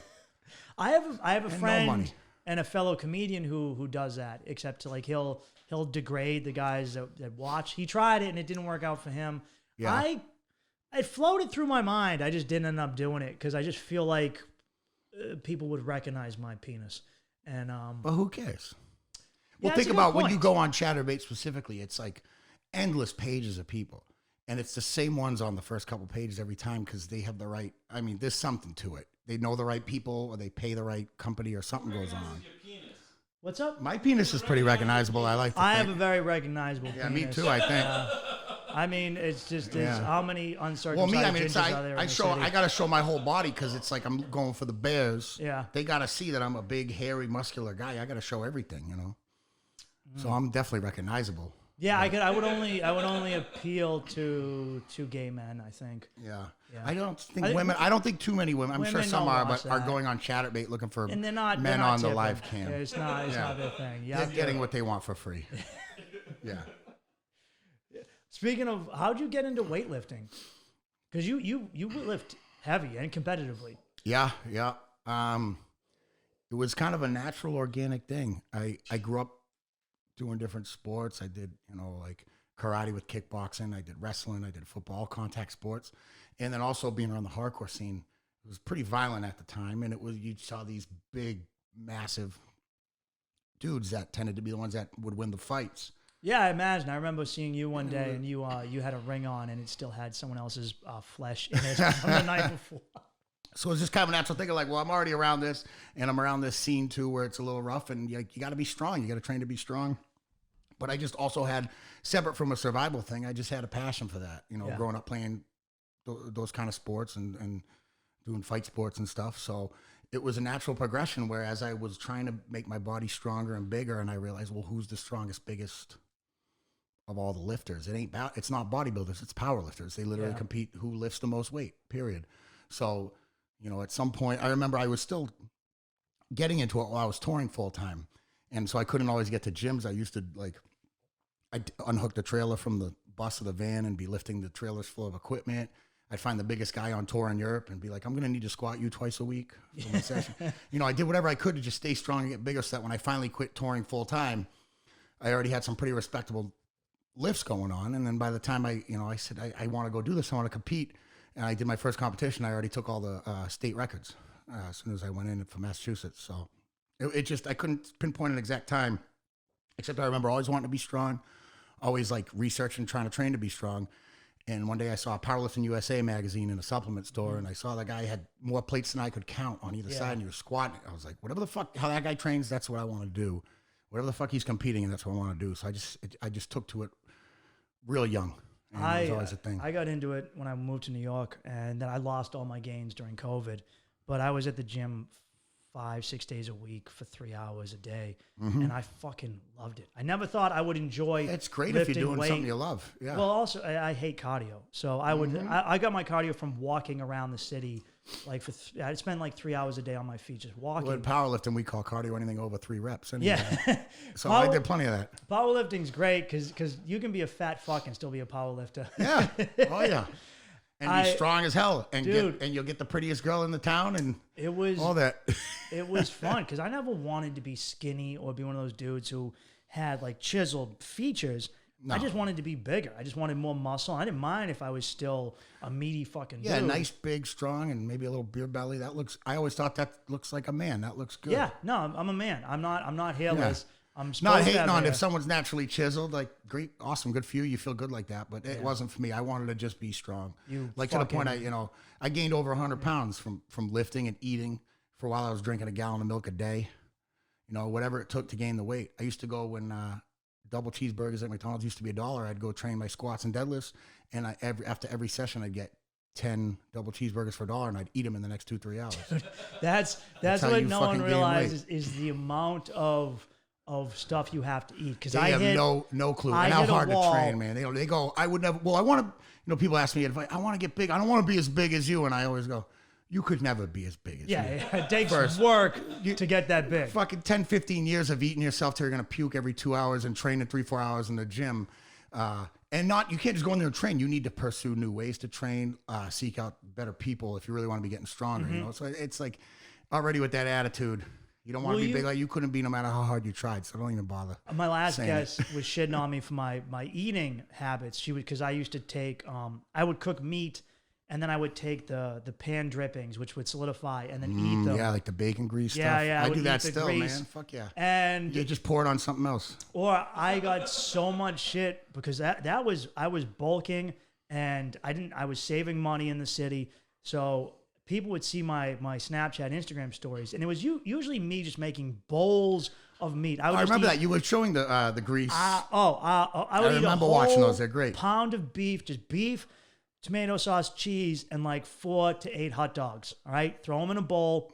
That's how you get eat it. strong, man. You're probably strongest you ever Ramen been. Filled with sausage, salami, hot dogs. And everyone's like, those aren't the right type of gain. That's not the right protein. I also was taking tons of protein, creatine. Yeah. But what weightlifting did for me was it made me realize that food is a source of energy. Yep. It's not just something you do. And I would look at food and I go, that cake has nothing to give me. Right. This food, this Well, bread. post workout, you get the sugar, you get the insulin. Yeah, spike. I would that. bears. I would Nice, eat all gummies. right. 'cause That's it was perfect. yeah, and I was like, if the food doesn't have something specific to offer me, then why am I eating it? And Right. I ate. So obviously, I would eat certain meats with too many nitrates, but I started eating better anyway because I didn't eat pizza anymore. I didn't eat candy anymore. I didn't eat Yeah. sugar anymore. Yeah. If it wasn't something that gave my body fuel, I was like, fuck this. Yeah. And I just got into chicken and rice. Lots of chicken and vegetables. It's like the honestly. classic bodybuilder go-to if you want to be big and strong, but Was eating shit tons not of chicken, fat, chicken really and fat or vegetables. unhealthy. You know. What's that? I said that's like a bodybuilder. You want to be big and strong, but not fat. Yeah. Yeah, chicken and rice, perfect. Yeah. Oatmeal. I mean, I would eat healthy like that here or there, but what it also comes down to, people call themselves hard gainers. I can't get weight, I can't get big. And then I'm like, well, what are you eating? And then they're like, well, I have some fucking tilapia with asparagus, and then I have a half fucking whatever you call it, or half ounce of rice. Like, how the fuck do you expect to be big like that? Go to Wendy's, go to Taco Bell, you fucking pussy. You want to actually be big? You've been trying to lift and get big for 5 years, and fish and vegetables aren't doing it for you. Guess what? You need more calories, period. They don't get it. Peanut butter. So it's like, I would eat jars sure, of the peanut average butter. person shouldn't be eating like jars of peanut butter and the bacon grease. But if you're trying to get big and you're in the gym 3 hours a day, you better eat that if shit or you're not going to sitting there recover. You're going to and- get hurt if and you don't doing eat it. nothing, that's one thing. But Yeah. if you're working it off, it's another. And that Yeah, was you my need it to recover. my favorite thing was I blueberries for fiber. Mix a shit ton of blueberries and a jar of peanut butter in a blender with a shit ton of milk. I make almost that same exact shake for breakfast. I have my protein, I get my fiber, so I take nice, good dumps to counter. Mm-hmm. You know, because when you have bad protein, you get the mushies. Right? Yeah. I've had that. I was That's buying like, I cheap think, the protein. nitrates and the preservatives and shit. I would yeah. start my day off with a lot of pre-workout and then some. Well, that'll give you the that too. squirts too. I actually felt bad because I would go to the gym with my friend Pablo, and me and him were working together. And at a certain point, I'd be like, Pablo, it's shit time. And he's like, and I'd be like, I'll This try was in and the be, middle of the workout you're talking. yeah, in the middle of the workout, and I'm like, I'm trying and be quick. But there's only 2 stalls, and they're always filled. Yeah. Right, get in there, and once I started, all right, man, I'm gonna have 2 or 3 more before this workout's over. Yeah, Dude. I mean, well, I've shit my pants twice in a month, both times squatting. In powerlifting, that's a pretty normal thing. You shit your pants sometimes. It just happens. You know? I mean, I've nearly You're going to blacked try to out. put 900, 1,000 pounds on your back and think you're not going to shit your pants? You're delusional. What's the most you've squatted? In competition, it was in kilos, but the converted to pounds, it was like 960 something, almost 960 970 pounds. Yeah, Almost half a ton. In training, it's been more, but we don't count that. You know? Yeah. It matters on the platform. Period. You know. Squats were my favorite. I hated them. They were painful, but I nearly blacked out several times doing it. It's the king of all lifts. That's what'll make you the strongest all over, I think. And I was like that too. It was the hardest lift for me at first, and it became my favorite as I kind of figured it out. And because I mean, you're squashing your whole body with weight. I mean, that's the number one lift where your whole body has the weight on it. You're not lying on a bench. You're not picking it up off the ground. It's just on you. You got to go all the way down and come all the way up and fucking live. Squats, even on their own, will mess you up. Like that good burning feeling. I learned to love the feeling of ripped muscle.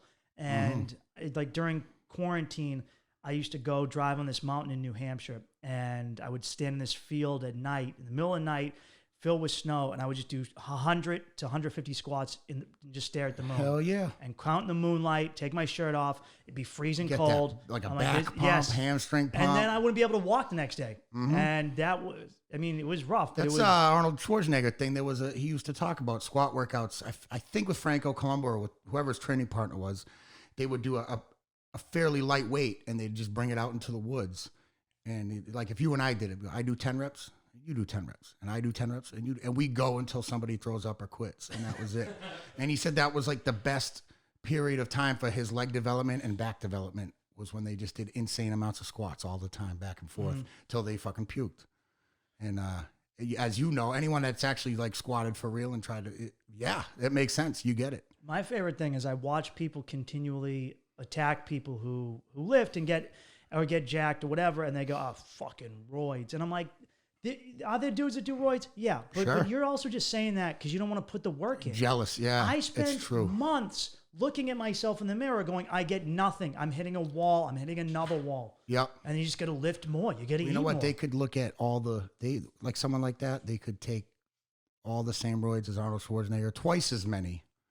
And they could work as hard as they think they can work and eat as well or as much as they think they could, and they would never be anywhere close. They don't understand that at that higher level where those guys are doing that is to give the body the ability to recover from how fucking hard they actually train. It's not like, oh, I shoot this and I'm stronger. It's, I'm training so fucking hard that if I don't get my testosterone up, my body's going to give out.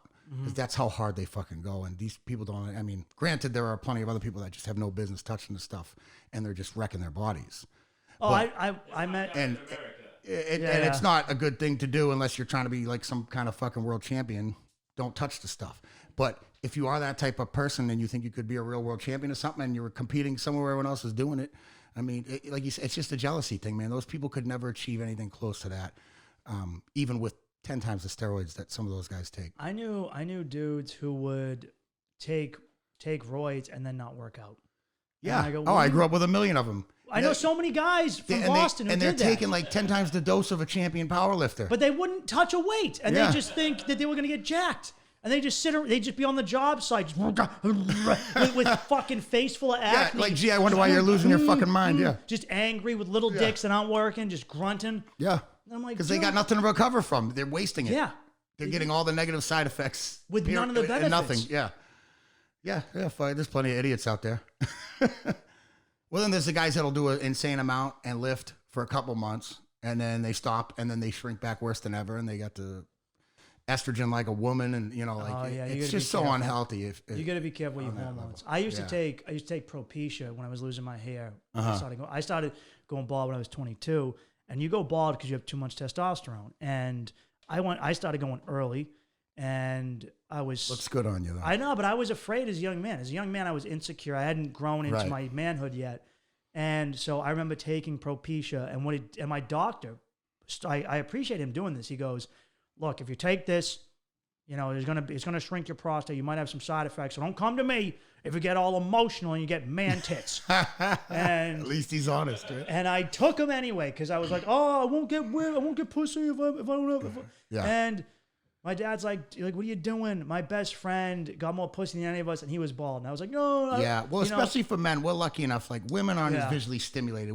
I know some pretty ugly ass dudes. Not that you're ugly, but that they're just charming. And they got, because I didn't want to compare him to just being like some ugly ass guy. But I do know some guys that look like fucking Shrek. Got hit in the head with a frying pan 10 times, and they're pulling more pussy than anyone I know because they're charming and they're good dudes and they're engaging and they're social. And a man can make up for any deficiency he has. Right. If he makes up for it with his personality. And his absolutely, manhood. yeah. And we're lucky. And because men are more judgmental. Straight men with women are way more judgmental. And I can't believe the amount of straight men I've known growing up that would be lucky if they ever see the ugliest woman in the world naked because they're so fucking hideous. But then they still think they can judge like, oh, well, her ass could be a little bigger or she could be a little thinner. Like, what the fuck are you talking about, man? You're lucky a girl's even talking to you. Those are my favorite. The dude who's like, yeah, I don't know if she's for me. And I don't think any woman's for you. Yeah. Just fucking be grateful. Yeah. So eventually, like the girl I was with was looking up stuff on Propecia. And she goes, this really affects A lot. It affects probably, a lot. Right? And she goes, these guys were their sexuality was changing even. I go, I don't know about that, but it was affecting people's estrogen levels. You end up with more estrogen. To compensate for the extra For the testosterone. testosterone. Maybe? Yeah. So I got off of it. I was like, well, I'm already in a relationship. And then I started pissing like an 80-year-old man because my prostate grew back to what its appropriate And size you weren't was. used to it, yeah. And then she was giving me head, and I remember this perfectly. She just pulls my dick out. She goes, it's bigger. And I go, nah. And she goes, I'm telling you, it's bigger. I'm the one who puts it in my mouth. And I go, nah, get out. And she goes, get a ruler. And we sat there with a ruler, and I go, it's a fucking half-inch bigger. Wow. Yeah. Hell yeah. I was like, oh, this. Increased blood flow and all that. Yeah, right? I was like, dude, fuck having hair, man. That's great. Yeah, I don't exactly. want hair. Maybe women instinctually know that. Ooh, bald guy. He's going to have So a little more in the tank. You and got to boom. stop. Like, that's one thing I learned is do not fuck with your hormone levels. Yeah. And then I found, because dudes will take HG, Dude, some guys will take anything they can get their hands on just to think they're going to get some kind of boost. And then when they it's crash, like you don't know what you're dealing with. their body Yeah. isn't making testosterone anymore. Correct. But it still has all that extra estrogen compensating for the testosterone. Yeah. So now you're basically a woman on her period. In your mind.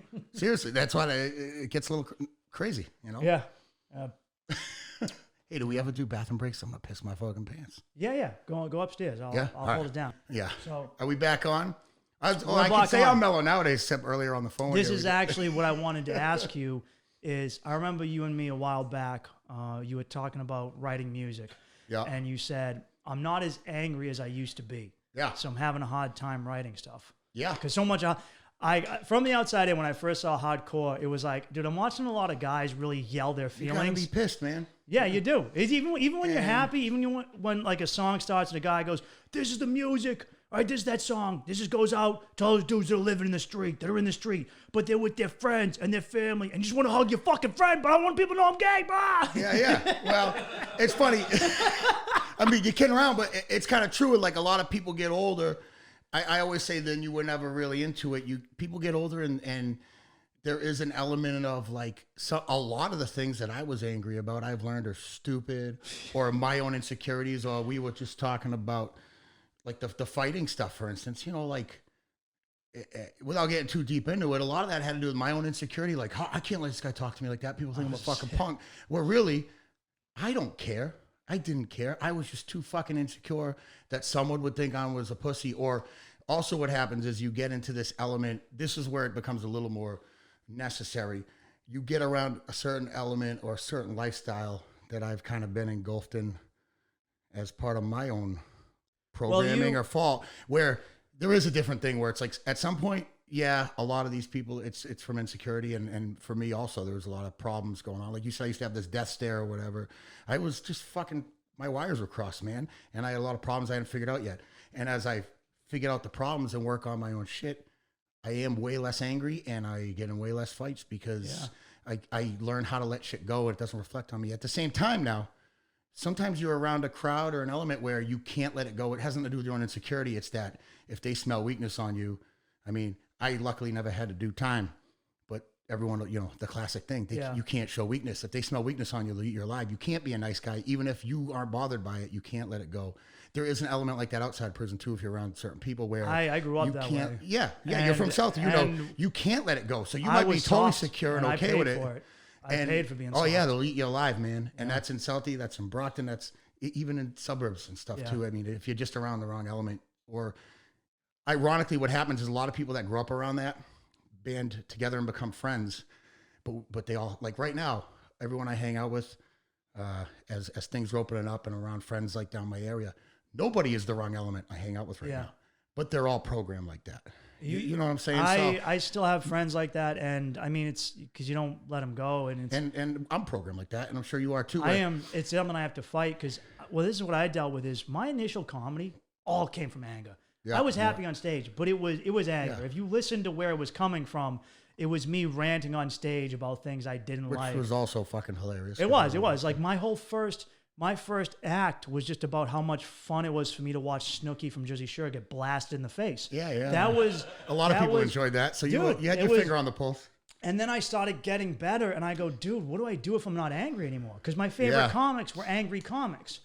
And, like Bill So Hicks. you have to actually find your own self, your own flavor, right? Yeah, was like, I was afraid I was going to lose my funny if I wasn't angry. Yeah. Because a lot of comics same with me are with the angry. music. Like, that's why you brought it up, I'm sure, right? The Yeah. parallels, like, same thing. It's like, what the fuck do I write now? What do I do now if I'm not pissed? Brian, the singer, was hitting me up. I wrote a lot of the lyrics as we came up. This last album, he wrote almost all of them because he kept hitting me up and going, hey, I want your help writing. Like, write some shit. And I kept saying, hey, man, I'm not angry. I can't really write anything pissed off. Yeah. Stay jammed. There you go.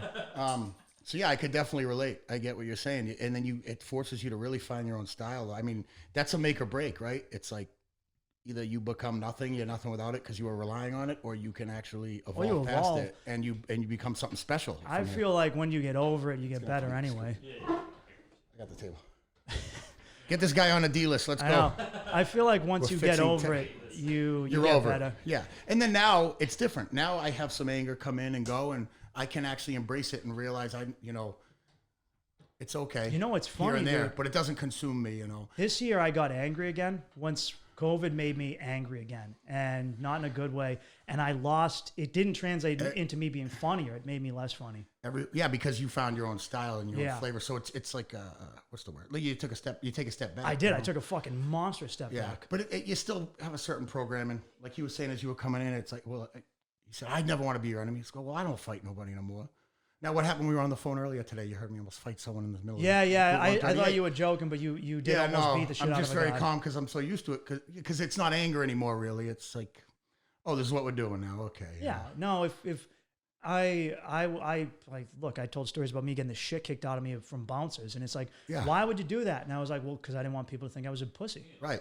That's it. I would rather get my face maybe didn't stomped grow up like in you than or be me. called a bitch. Some people that maybe didn't grow up like you or me, they're like, well, why the fuck do you think like that? Like, they don't understand that if the other people we may have been around, not by choice, saw that, they would eat us alive too. Yeah. They would take advantage of us in God knows how many ways. Whenever I saw someone show emotion, I saw them get taken advantage of. Yeah. And I was like, I don't want to be that guy. Well, it's as simple. People smell it, man. It's as simple as any. I remember back in the day, nights I would go out to the bar and do anything. I want to avoid a fight tonight. I want to do anything to avoid it. That's when people fuck with me. They smell it on you. And the nicer you are, hey, man, let's just let it go. I'll buy you a drink. Now they're going to be meaner. They take that as like, especially looking like me. Oh, this giant fucking tattoo guy is apologizing to me. He wants to buy me a drink. I'm going to take this ball and roll with it. And they think they can keep pushing it and taking advantage of it. They smell that. They think it's weakness even when it's not. So, but you understand that. You just used to not be able to let that happen. No, I couldn't let it go. And if you're surrounded by people like it, like you, we don't have to talk about, but you were with, we'll say Florida State University. Yeah. That's all right. We can talk about it a little. We can talk. Yeah. Frankie was with an organization called Friendstan United, FSU. Yeah. If you haven't seen that Gangland episode. I was actually very thankful about that. I thought we were portrayed as a bunch of nerds, and I was very grateful. Yeah. No, that could have been so much worse. God. Yeah. That actually, and... Because that's all we are, man. We're just musician nerds. So exactly. And if you're in that environment and you're with people like that, then it just kind of amplifies, especially because you're like, hey, I'm not, for me, it was always, I got the shit kicked out of me for a long time. Yeah. And eventually I was like, I'm not taking shit from anyone. Yeah. And that time I was like, I don't care if I win. They'll fucking, you're just going to pay for when you're a kid, they're going to steal your bike. They're going to steal your lunch money. They maybe want to push around just to impress a girl or impress their friends. At some point, you got to learn, like, okay, whether or not I actually give a shit that they're talking to me like this, if I don't do something, I put myself at risk, And if people like look at the FSU thing and they think it's a bunch of bullies, or like, why would you involve yourself in that? It kind of becomes not a choice. It's just kind of who you are and who you gravitate toward. You're already just in that place, Yeah. Not saying I'm responsible for my own choices and what I sign up for, but at the same time, what the fuck else was I gonna do, right? Like, those were already my friends because we were the ones, that's the good part of it. I think it's all great still. I'm not ashamed of being a part of that at all. I think it's great fucking dudes, even some of the newer guys. The only problem for me is I'm a family man. I have kids and I can't risk going to prison for fighting. I have to stay away. But we're famous for getting rid of the Nazis in Boston. I mean, that's, to me, that's great, You guys were, because for those that don't know, the Boston rock scene was mostly skinheads before. Yeah, well, FSU. Nazi skinheads too. That's a big. Yes, not all skinheads are. Real original skinheads are actually anti-Nazi, and it's a lot of Jamaicans. Yeah, it came from Rasta music. But there was, and this was actually a lot. I mean, I dealt with it a little, but it was huge before my time. The Nazis coming to the hardcore shows and the punk shows. And my wife's a bit older than me. She grew up with a lot of the original guys, with all of them. She was pretty much the only woman to be, pretty much considered as a part of the thing. And she was part of that whole first wave where it was like, you saw guys with swastikas out bullying people at the shows, pushing people around, jumping people for being black or gay or whatever. She was part of that original wave where they were like, you know what, fuck this shit. We're not letting this happen, Yeah, because I was the next not generation around anymore after this. So it's like anytime people want to say, within this, I know a lot of people don't even know about this drama, but people want to say something about that crew, my crew, or I'm retired, but my friends still. Yeah. It's like, why don't you just thank us that there's no Nazis around and enjoy the show, mind your own business, Well, there's good and bad with every group, and all people just focus in on the most negative aspects. And yeah, absolutely. What's been explained to me is that from what I've heard from you and some other guys was whatever city you went to, you had people there who welcomed you in like family. Right. That was kind of what it progressed into when it was like, it did become an organization of musicians and promoters and people that were like, no, like, let's just look out for each other, make sure everyone's doing each other right. I go play Chicago, I got a place to stay. I play Philly, I got a place to stay. I play LA, wherever we branched out. A lot of these other cities became part of the thing because they were already running their city. Yeah. And I mean it in a good way. They booked the shows. They had the great bands. They made sure there was no Nazis in their respective scenes. They dealt with the fucking dirty shit that a lot of people were too cowardly to deal with it. Yeah. Anti-bully, right? Yeah. It is, And now granted, people are going to, there's always people that weasel their way in and want to take advantage. Well, it also, in a way, it sounds like a music union. You guys basically took over your own it's production. From what it came from, because it did come from just a bunch of hood rats from Brockton that didn't want to put up with no shit.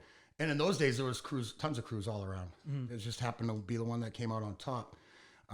But it did evolve. That was like kind of the big effort. And still now, like, like I said, I'm retired, but there's all these new guys or newer compared to me. Like they're all out there just playing music. They're not out there starting fights or trying to hurt people. Yeah, I've been to concerts. Now they'll be the first ones when you're at a show. If some idiot shows up with a swastika on, they're gonna be the first ones to make sure he don't ever come back. Well, there were rumors that those guys will beat you up if they see you drinking and shit. And I go, that's not true. They don't beat you up if you're not straight edge. Because I was at a Street Dogs concert, and there were a bunch of FSU guys there, and I didn't really go to many of these, and everyone was cool. That was part of this big media push. I think it was like early 2000s where straight edge was considered a gang. Yeah. Somehow being sober meant that you were beating the shit out of people. To us, it never mattered. Yeah. Or to me. I was never straight edge. Yeah. But it never mattered. I'd sit there next to one of my best friends would be straight edge, and I'd be there, abusing every drug known to man. And it never made a difference. Whatever your choice is, all right, cool. And the cool thing about straight edge kids is you got a designated driver. Yeah, well, it just means that you're not going to get shit for not doing it. No. It was a big media push at the time. Because I remember I got interviewed for Gangland. Yeah. And they wanted to make it a straight edge thing. That was the whole thing. It was me and Brian getting interviewed. They bought us a suite in Chicago. And they show up at like 8 in the morning. And we're still up partying with these girls we picked up at the bar. And the girls were giving us Percocets. And we were doing all kinds of shit. We're doing the type of shit where you're up all night. These guys show up. And these girls, and we're in this suite. And the whole camera crew and the producer and the girl comes in. And we got these two girls just butt naked. And we're all fucked up. And they start asking us about straight edge. And I'm sitting there like, I just ate like half a bottle of Percocet. I've done an 8-ball. I got this naked girl. Like, what the fuck are you talking about straight edge? But they just kept pushing it. That's why you don't see me on the Gangland, really. Yeah. Because I just wouldn't go along with their narrative, and I wouldn't give them any soundbite that would work with it. Prove that point. Yeah. I'm sorry to jump in. What about Elgin? Elgin was straight edge. Yeah. Yeah, but I just mean, were you tight with him? absolutely. Yeah, very great guy. Great guy to this day. He's actually my stepson's godfather. Well, how did you, now that we're on the top, how did you make that jump into being a family man? Because I've always known you as a family man. And for some guys, they can't make that transition, but for others, it's clearly possible. You can. Absolutely. I think I hit a point in touring. It was all I wanted to do for so long, and it was awesome. And don't get me wrong, I'm grateful for every second of it to this day. But near the end, I hit this point where I was miserable. It just wasn't for me anymore. It wasn't what I wanted to do. Yeah. And part of that was I was real close with my grandfather, and he passed away. I had lost some people close, and I had started realizing, like, I'm missing everything, man. I had one of my cousins. He's more like a brother. I missed his wedding. I was supposed to be in his wedding. Like, I'm on the road living my dream, and I'm missing all this important shit. All these people that give a shit about me, and I'm not showing them I give a shit about them. And it was like it was the end of it for me. So I was like, I just can't do this. It's not for me anymore. What's the point? You know, not that don't get me wrong. I don't want to sound ungrateful. Like, no, you don't. How many fucking idiot troublemaking kids get to see the world playing 3-4 chords on an electric guitar, you know? Look, the tour life, and I can say this from the businesses we've worked in, is fun, but it can be very lonely, and it can wear on absolutely. you. It's not all glitz and glamour. I definitely, I had a fiance who I'm still friends with at the time when I was still touring, and I remember looking back, I actually had sent her this huge apology, like, I proposed to you, and then all I did was live on the road away from you. Yeah. And I'm thinking in my selfish mind, like, you know what you're getting into. You know this is what I do and this and that, not realizing the type of promise you make to somebody when you promise to start a family with them, you know? Yeah. And so that was part of it, and losing some family members. And I just realized, like, it's time for the next step in my life. And so at that time, I don't want to talk too much about my ex-wife, but she was also touring and knew about touring. So we kind of bonded over that. We both wanted to stop touring. We both wanted to start a family. And that was kind of like a big push into, like, I'm done touring and I'm doing this thing. Was it a tough transition? No. You know what was the hardest part? What? Learning to deal with the people we work with talking to me the way they think they can talk to people. You know, how long can I spend my life? Like, I'm not a cocky guy or nothing, and there's a million guys tougher than me and all that. But I had lived in a world so long where what we were talking about, you can't let people get away with that. You don't let people talk like that. And when you did what you had to do, nobody said shit. Nobody called the cops. It was just a given, you know? So I was from a world where as soon as someone disrespects you, you just blast them in the fucking face. And when they go on the ground, you step on their head. And if their friend doesn't help them, you beat their friend up for not helping his friend. And if the friend does help them, you beat them. You know, like, you just have to be a fucking savage animal. And what that ultimately does is it keeps the peace. Once people know, like, this guy's a maniac, they leave you to fuck alone, and you can kind of live in peace. But all of a sudden, I'm showing up on these union calls, and people are talking to me like you ain't shit. Like, motherfucker, I'll pull you in a bathroom right now, and you'll never leave. But then I'm like, I can't do that because I realized what a great opportunity it was. When I got into comedy, a friend of mine who's from Buffalo, who's going to be on this show next, Luke Tuma, Luke said, why do you Boston comics always say that guy needs to be punched in the face? That was something we always said. That comic, that guy needs to be punched in the face. Because a lot of people need to be punched in the face. And it's true. It's because he talks like no one will hurt him. And then it's like, you're putting me in a position where I feel compelled to do it and risk my career. Mm-hmm. And even when I was working with the local, I had a day where I snapped and I was jamming a knife in a fucking table. And John found me and goes, "What the fuck are you doing?" I was in a scissor lift with Doug, and someone on the ground, Slaughter, baby. Sergeant Slaughter, someone was mouthing off to us and making us redo something about 50 times. All right, which was very heavy and dangerous. And I finally snapped. And John went in there and pretty much laid down the law, and that was that. And then he comes, "What the fuck are you doing?" And he did what mouthwash, John. Yeah. And he did what he always did, which was he would yell at me and then go, "All right," you know.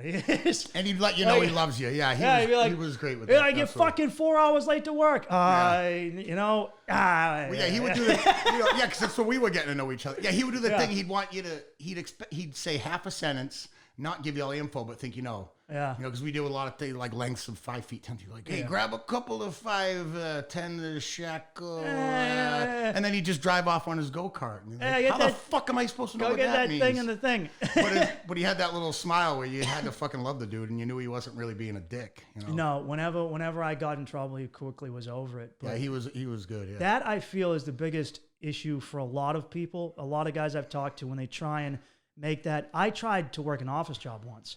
Oof. And I remember that. I remember you were doing it. I remember. There was a moment where I was sitting outside my CEO's office, and I'm looking through the window, and I'm watching myself in my mind bash his head in with a bat, and I was like, no one can stop me. I can get in there and lock the door because I'm good to go. Yeah. Because in this environment, someone would degrade you, and you just took it, and I couldn't. Like our friend Abel said this best. He said he suffers from that to He this said- day. He's from our world. You know, he's from that Abel world. said, I'll never work a job where if I have an issue with someone, I can't punch him in the fucking face. Mm-hmm. And that, like the corporate world I wasn't ready for it. Yeah. And then I got into comedy and I was like, all right, I got to keep my cool, but I'm also working for myself. So I'm not going to risk being a buffoon or anything like that. Not that I'd win. I'd lose most of the fights. I've lost most of the fights I've been in. It's not about that. It's about showing that you just don't talk to you like that. Yeah, it's just that I'm not. Because you I'm know not what? your Even bitch. if I talk to someone like an asshole and they fought me and I won, I'd still look back and go, I'm not going to talk to them like an asshole anymore. I don't want to have to deal with that, you know? Yeah. What do you- When there's a lot of them. Yeah. And they got bats and shit. I've been hit with everything you could name, like literally. No, I remember you telling me a story about a padlock off the dome. Yeah, I got That's, that scar here in Well, that's in that Cleveland. after I had my head split open, you were like, "Yeah, but you get a badass scar." You know? Yeah, fuck yeah. And you told me yeah, the when my padlock head's story. shaved, you can't see it through my hair now, but when my hair's short, you see I got a cool scar there. My ex-fiance I was telling you about, she super glued it back together for me because we were in this giant brawl outside a club in Cleveland, and we definitely could not go to the hospital. You know what I mean? It was no one could show that they were involved in that fight. So we're at the hotel room. She's super gluing me. She's duct taping my head together, and I like healed up. when dudes would get hurt and they would use electrical tape as if it was a Band-Aid. Yeah. Well, we did super glue a lot. Elgin used to do dental floss. He'd sew our buddies up. There's I don't think it ended up in the final clips of Boston Beatdown, but an old crew guy, Howie, they had one of the girls was female friends of everybody's was getting harassed walking up the same street. You know, these guys would harass her, and finally our guys go, we're done with this. We're gonna let them know they can't harass you. So they go to work, these guys, and Howie had come up with a baseball bat, and the guy had this big fucking Rambo combat knife. He dug it right under his armpit. Yeah. So there's video where Elgin's stitching this wound I've up. seen that video. Yeah. And Howie's laughing his ass off the whole time. But Nathan used to be great for that, man. He could stitch you up, glue you up, and all that. So you wouldn't have to go to the hospital and say, hey, I beat this guy maybe to death with a bat. So he stabbed me in the armpit, you know? Well, you're living proof that you can come out the other side of that. And well, like we said, it's a hard transition though when is. people start talking to you because they're just not from it. You know, I try to remember that. It's like if they never were around that, I never had to live like that. You got to be patient with them. It took me a long time. Well, it took me a time to figure it out too. Was just that, well, like, oh, you didn't grow up. Your home life wasn't like mine. You didn't grow up with violence in your safe space. Yeah. You know. See, for me, it wasn't. My home was great. My home life was great, but it was just where I happened to fall anywhere I was. See, outside I of got home. it because I went to black schools and the black kids beat me up because I was white. And then in Southie, they're like, well, you're fucking. You go to school with the black kids, so fuck you. On the Milton-Mattapan border, you go into Mattapan, and it was like. Because that was back when Boston really snowflake, had. you know. Boston actually had racial issues. I became the opposite because I actually, when I was over there, before my mother lived in Southie, and I was always friends with all the black project kids. We'd all bond over music and shit. It was all those spoiled white Milton kids that were the fucking dickheads. Yeah. No, I had more of an issue with kids from the suburbs. It was like I spent so much time living at my father's house in Milton that people ask me where I'm from. I'm like, I'm never ashamed of saying anywhere I live, but I don't know. I think I know like 3 people from Milton. Yeah. I don't fucking know them. I do all the Project Mattapan kids and a lot of the Brockton kids I bonded with, you know. But I mean, you're clearly happier. You're a pretty genuinely Life's jolly good. and happy person from what I've met. Life's good. And you know, I've great father and uncle. I know your sister and her Thanks. kids. And Fucking brats. Yeah, They're all but oh, they learned it from you, Frankie. All right. I know. Well, that's I when I got with my wife. I got 2 stepkids, and I was already friends with my wife for like 10 years, so I already knew the kids, not super well, but I knew them, and they are great kids. They're both great kids. Mm-hmm. They're adults now. My daughter is 20. I call her my daughter and my son, but they're not. They're really my stepkids. But she's 21. She works for the post office. My 24-year-old stepson, he's a musician. He plays in a couple of amazing metal bands, and he works at some fucking warehouse building medical equipment for people. Like, they're just great kids. They never gave me the "you're not my dad" shit. They were always cool as hell. But anytime they're acting up when they were teenagers and they were talking back to my wife, and I'd always go, "Hun," you know, like Nathan, for instance, he's named after Nathan Elgin James, and he'd be talking back to his mom, and I go, "Hun, how old is he?" And she goes, 17, 18, whatever. And I go, "Think about what you were doing at 18. Think about what I was doing at 18." Yeah. and be real fucking happy that the worst thing he's doing is talking back to us or having a couple friends over without our permission or something, you know? Like, 'cause by at that point, we both, you know, should have been doing hard time. Yeah, it's funny the things you get mad over for them, and then you put it in your own. A lot of people grow up, become parents, and they forget that they were young, and they forget that they made idiot decisions. As far as I know, all parents are guilty. I'm guilty of that. It just happens until you need the other one. You know, my wife reminds me of that sometimes, and I remind her. But it's like, remember when we were that age? Like, we were way worse. Let's chill out. Oh, dude, like address the problem. I watch people complain. Oh, those young guys having a party. I was like, dude, me and you would. It'd be like 3 a.m. on a Tuesday, and we're swigging a bottle of vodka, just blasting music at max, not giving a fuck about anyone. These right? neighbors better not say shit. I'll fucking hit her with a bat. It's like, poor old lady knocks on the door. None of my kids would ever say anything like that. So where do I get off being a dick? You know, I really try to be patient. But I mean, it comes full circle. I've definitely made a lot of phone because I went from having a 3-year-old when I got remarried to all of a sudden also having a 15 and a 17-year-old. And I was very quickly making phone calls to my dad like, I am so fucking sorry. I am so sorry from the ages of 3 to like 25. You start getting that whole new perspective, like what my poor father must have been dealing with, you know? Yeah, like when they go outside and they just decide I'm going to scream. I was watching my cousin's kids and the girl is just screaming. And I go, don't do that. And she's like, and she just did it anyway. And I was like, I can't, I don't know. I was like, I remember Sounds like she needed to be in a hardcore band. Maybe. We're eating food and they're just losing their mind and their grandmother, my aunt, is like, quiet. And I go, quiet. And I was thinking, what do I do? I was like, what if, and I remember, now I know why my dad or any parent would hit their kids. You just run over, you're like, I don't know what to do. They make you fucking nuts. There you go. I don't know what to do. The best kids in the world are still going to make you nuts. And I love them. But even then I was like, oh, now I understand why your mom sometimes is like, I need my fucking space. Right. Oh, absolutely, yeah. I need my space. Because that's a frustration on a whole other level, and it's a beautiful frustration, but it's an insane frustration nonetheless. Yeah. Well, I look at these like single parents. My wife was single for a long time and raising kids and owned her own home and all that, and it's like all the pressures we deal with. We work crazy overtime, and then coming home to the kids and figuring out where the fuck the kids are going to stay during the day. Like I couldn't even imagine that. I've been lucky enough to have someone help me out almost all the time. Of course the parents go crazy. Of course they're going to throw something at their kid or whatever. Because that's something of course. How do you not? You're not fucking human if you're patient all the time. You're not really in touch. And also I get mad at my kid because I care about her. Yeah. I care about her and I care about all 3 of them.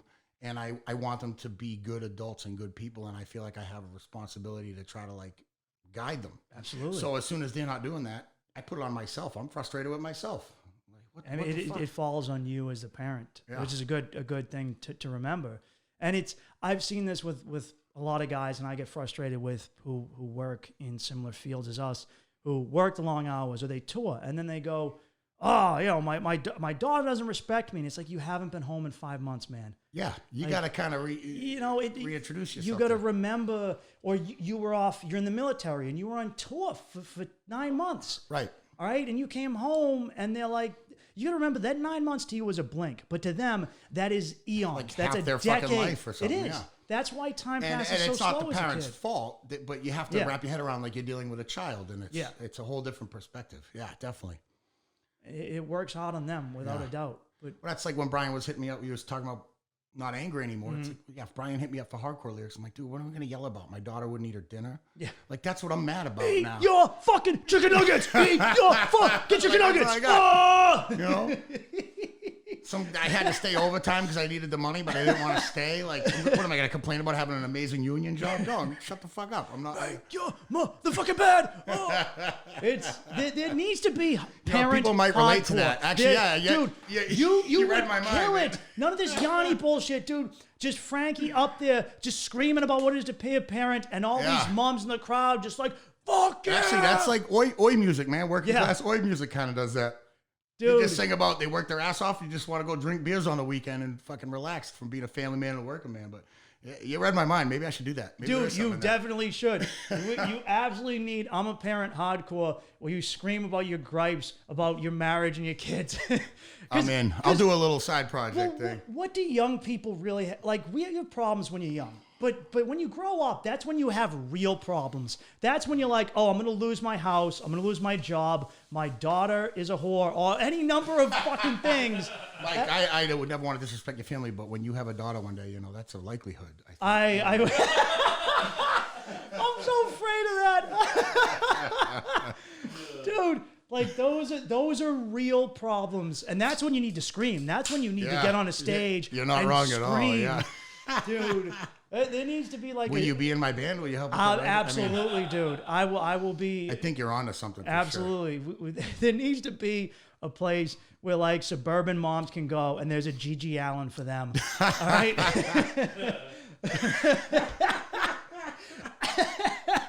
Just letting loose. Just some mom squirting breast milk. Yeah, and just beating people up. Not Wendy O. Williams from the Plasmatics. She might be. That might be her. Oh, dude. Oh, just a guar for disturbed parents. Oh my God, guar. Oh man. You brought up my love of my life right there. Yeah, a lot of people give him shit, but I like him. Guar is fucking fantastic. Yeah. As much as I've always loved him, I never got to see him until 2 birthdays ago. My wife surprised me with tickets and a hotel room for the night. We went and saw him.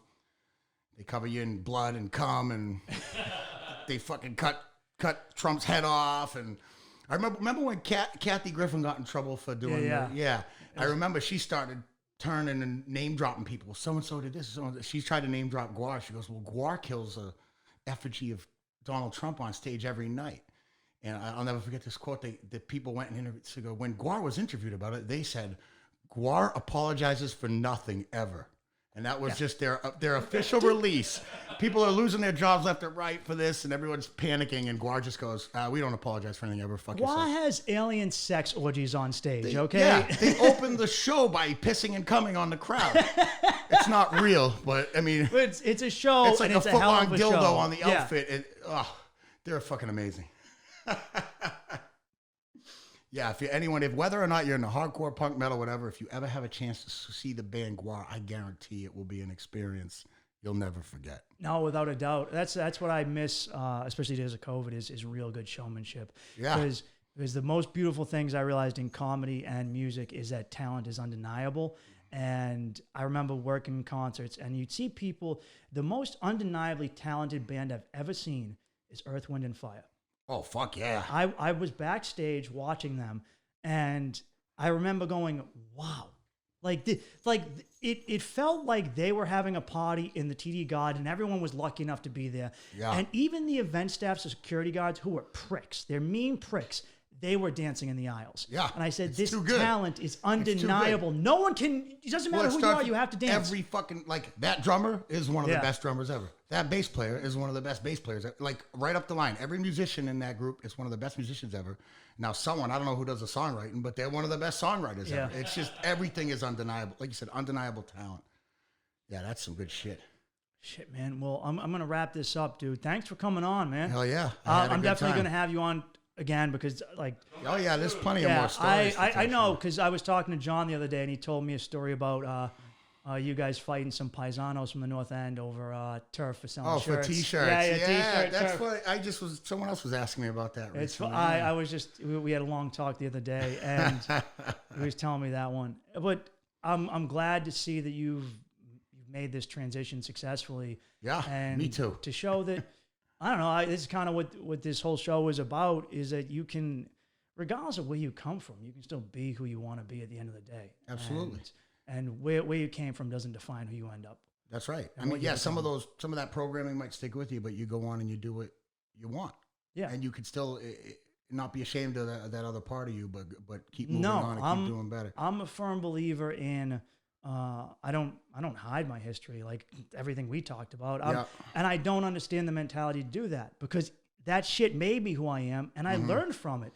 Like, dude, you should be proud to overcome it too. Dude, the amount of horrible hookups I've had is astronomical. They're not all fun. A lot of them were bad. I feel like we were going to talk more about the sex stuff and the hookups. We'll save that for next time. You might need to do a whole sex show. Yeah.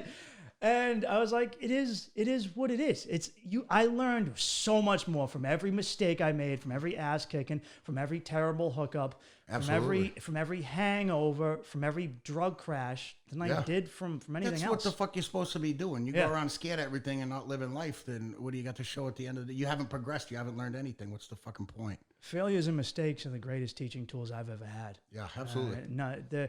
Every time I've bombed on stage, I learned so much more than when I was good. Oh, yeah, I can imagine. I'd be coming home, and that's what I did. I was like, well, I learned not to do cum jokes in front of old ladies. That's what I learned. Yeah, Some people just know depends that. on the old lady. Yeah.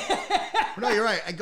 A big thing for me was going out. I was so used to I played in front of thousands of people with a guitar, but a whole band behind me. And I go out and I do my solo acoustic stuff, and it's like so stripped down and so bare. It's like same thing. There's nights where it goes over like a bag of dicks in a fucking lesbian bar. You know, it's just not happening. But those are the nights where I learned, like, okay, this shtick on stage doesn't work. This song sucks. You got to just be willing to accept that this thing you made might suck, and you got to get better. I mean, dude, I learned that I did a late show, and the audience was all black and Puerto Rican, and I opened with a joke, which was kind of at their expense. And See, I like that. That's what should be happening. I thought they would. It worked in previous situations, and it didn't work in this situation. And then I went backstage, and the host goes, how'd that go? And I was like, man, I guess the butt of that joke was black people and Puerto Ricans. It wasn't meant that way, but it kind of was.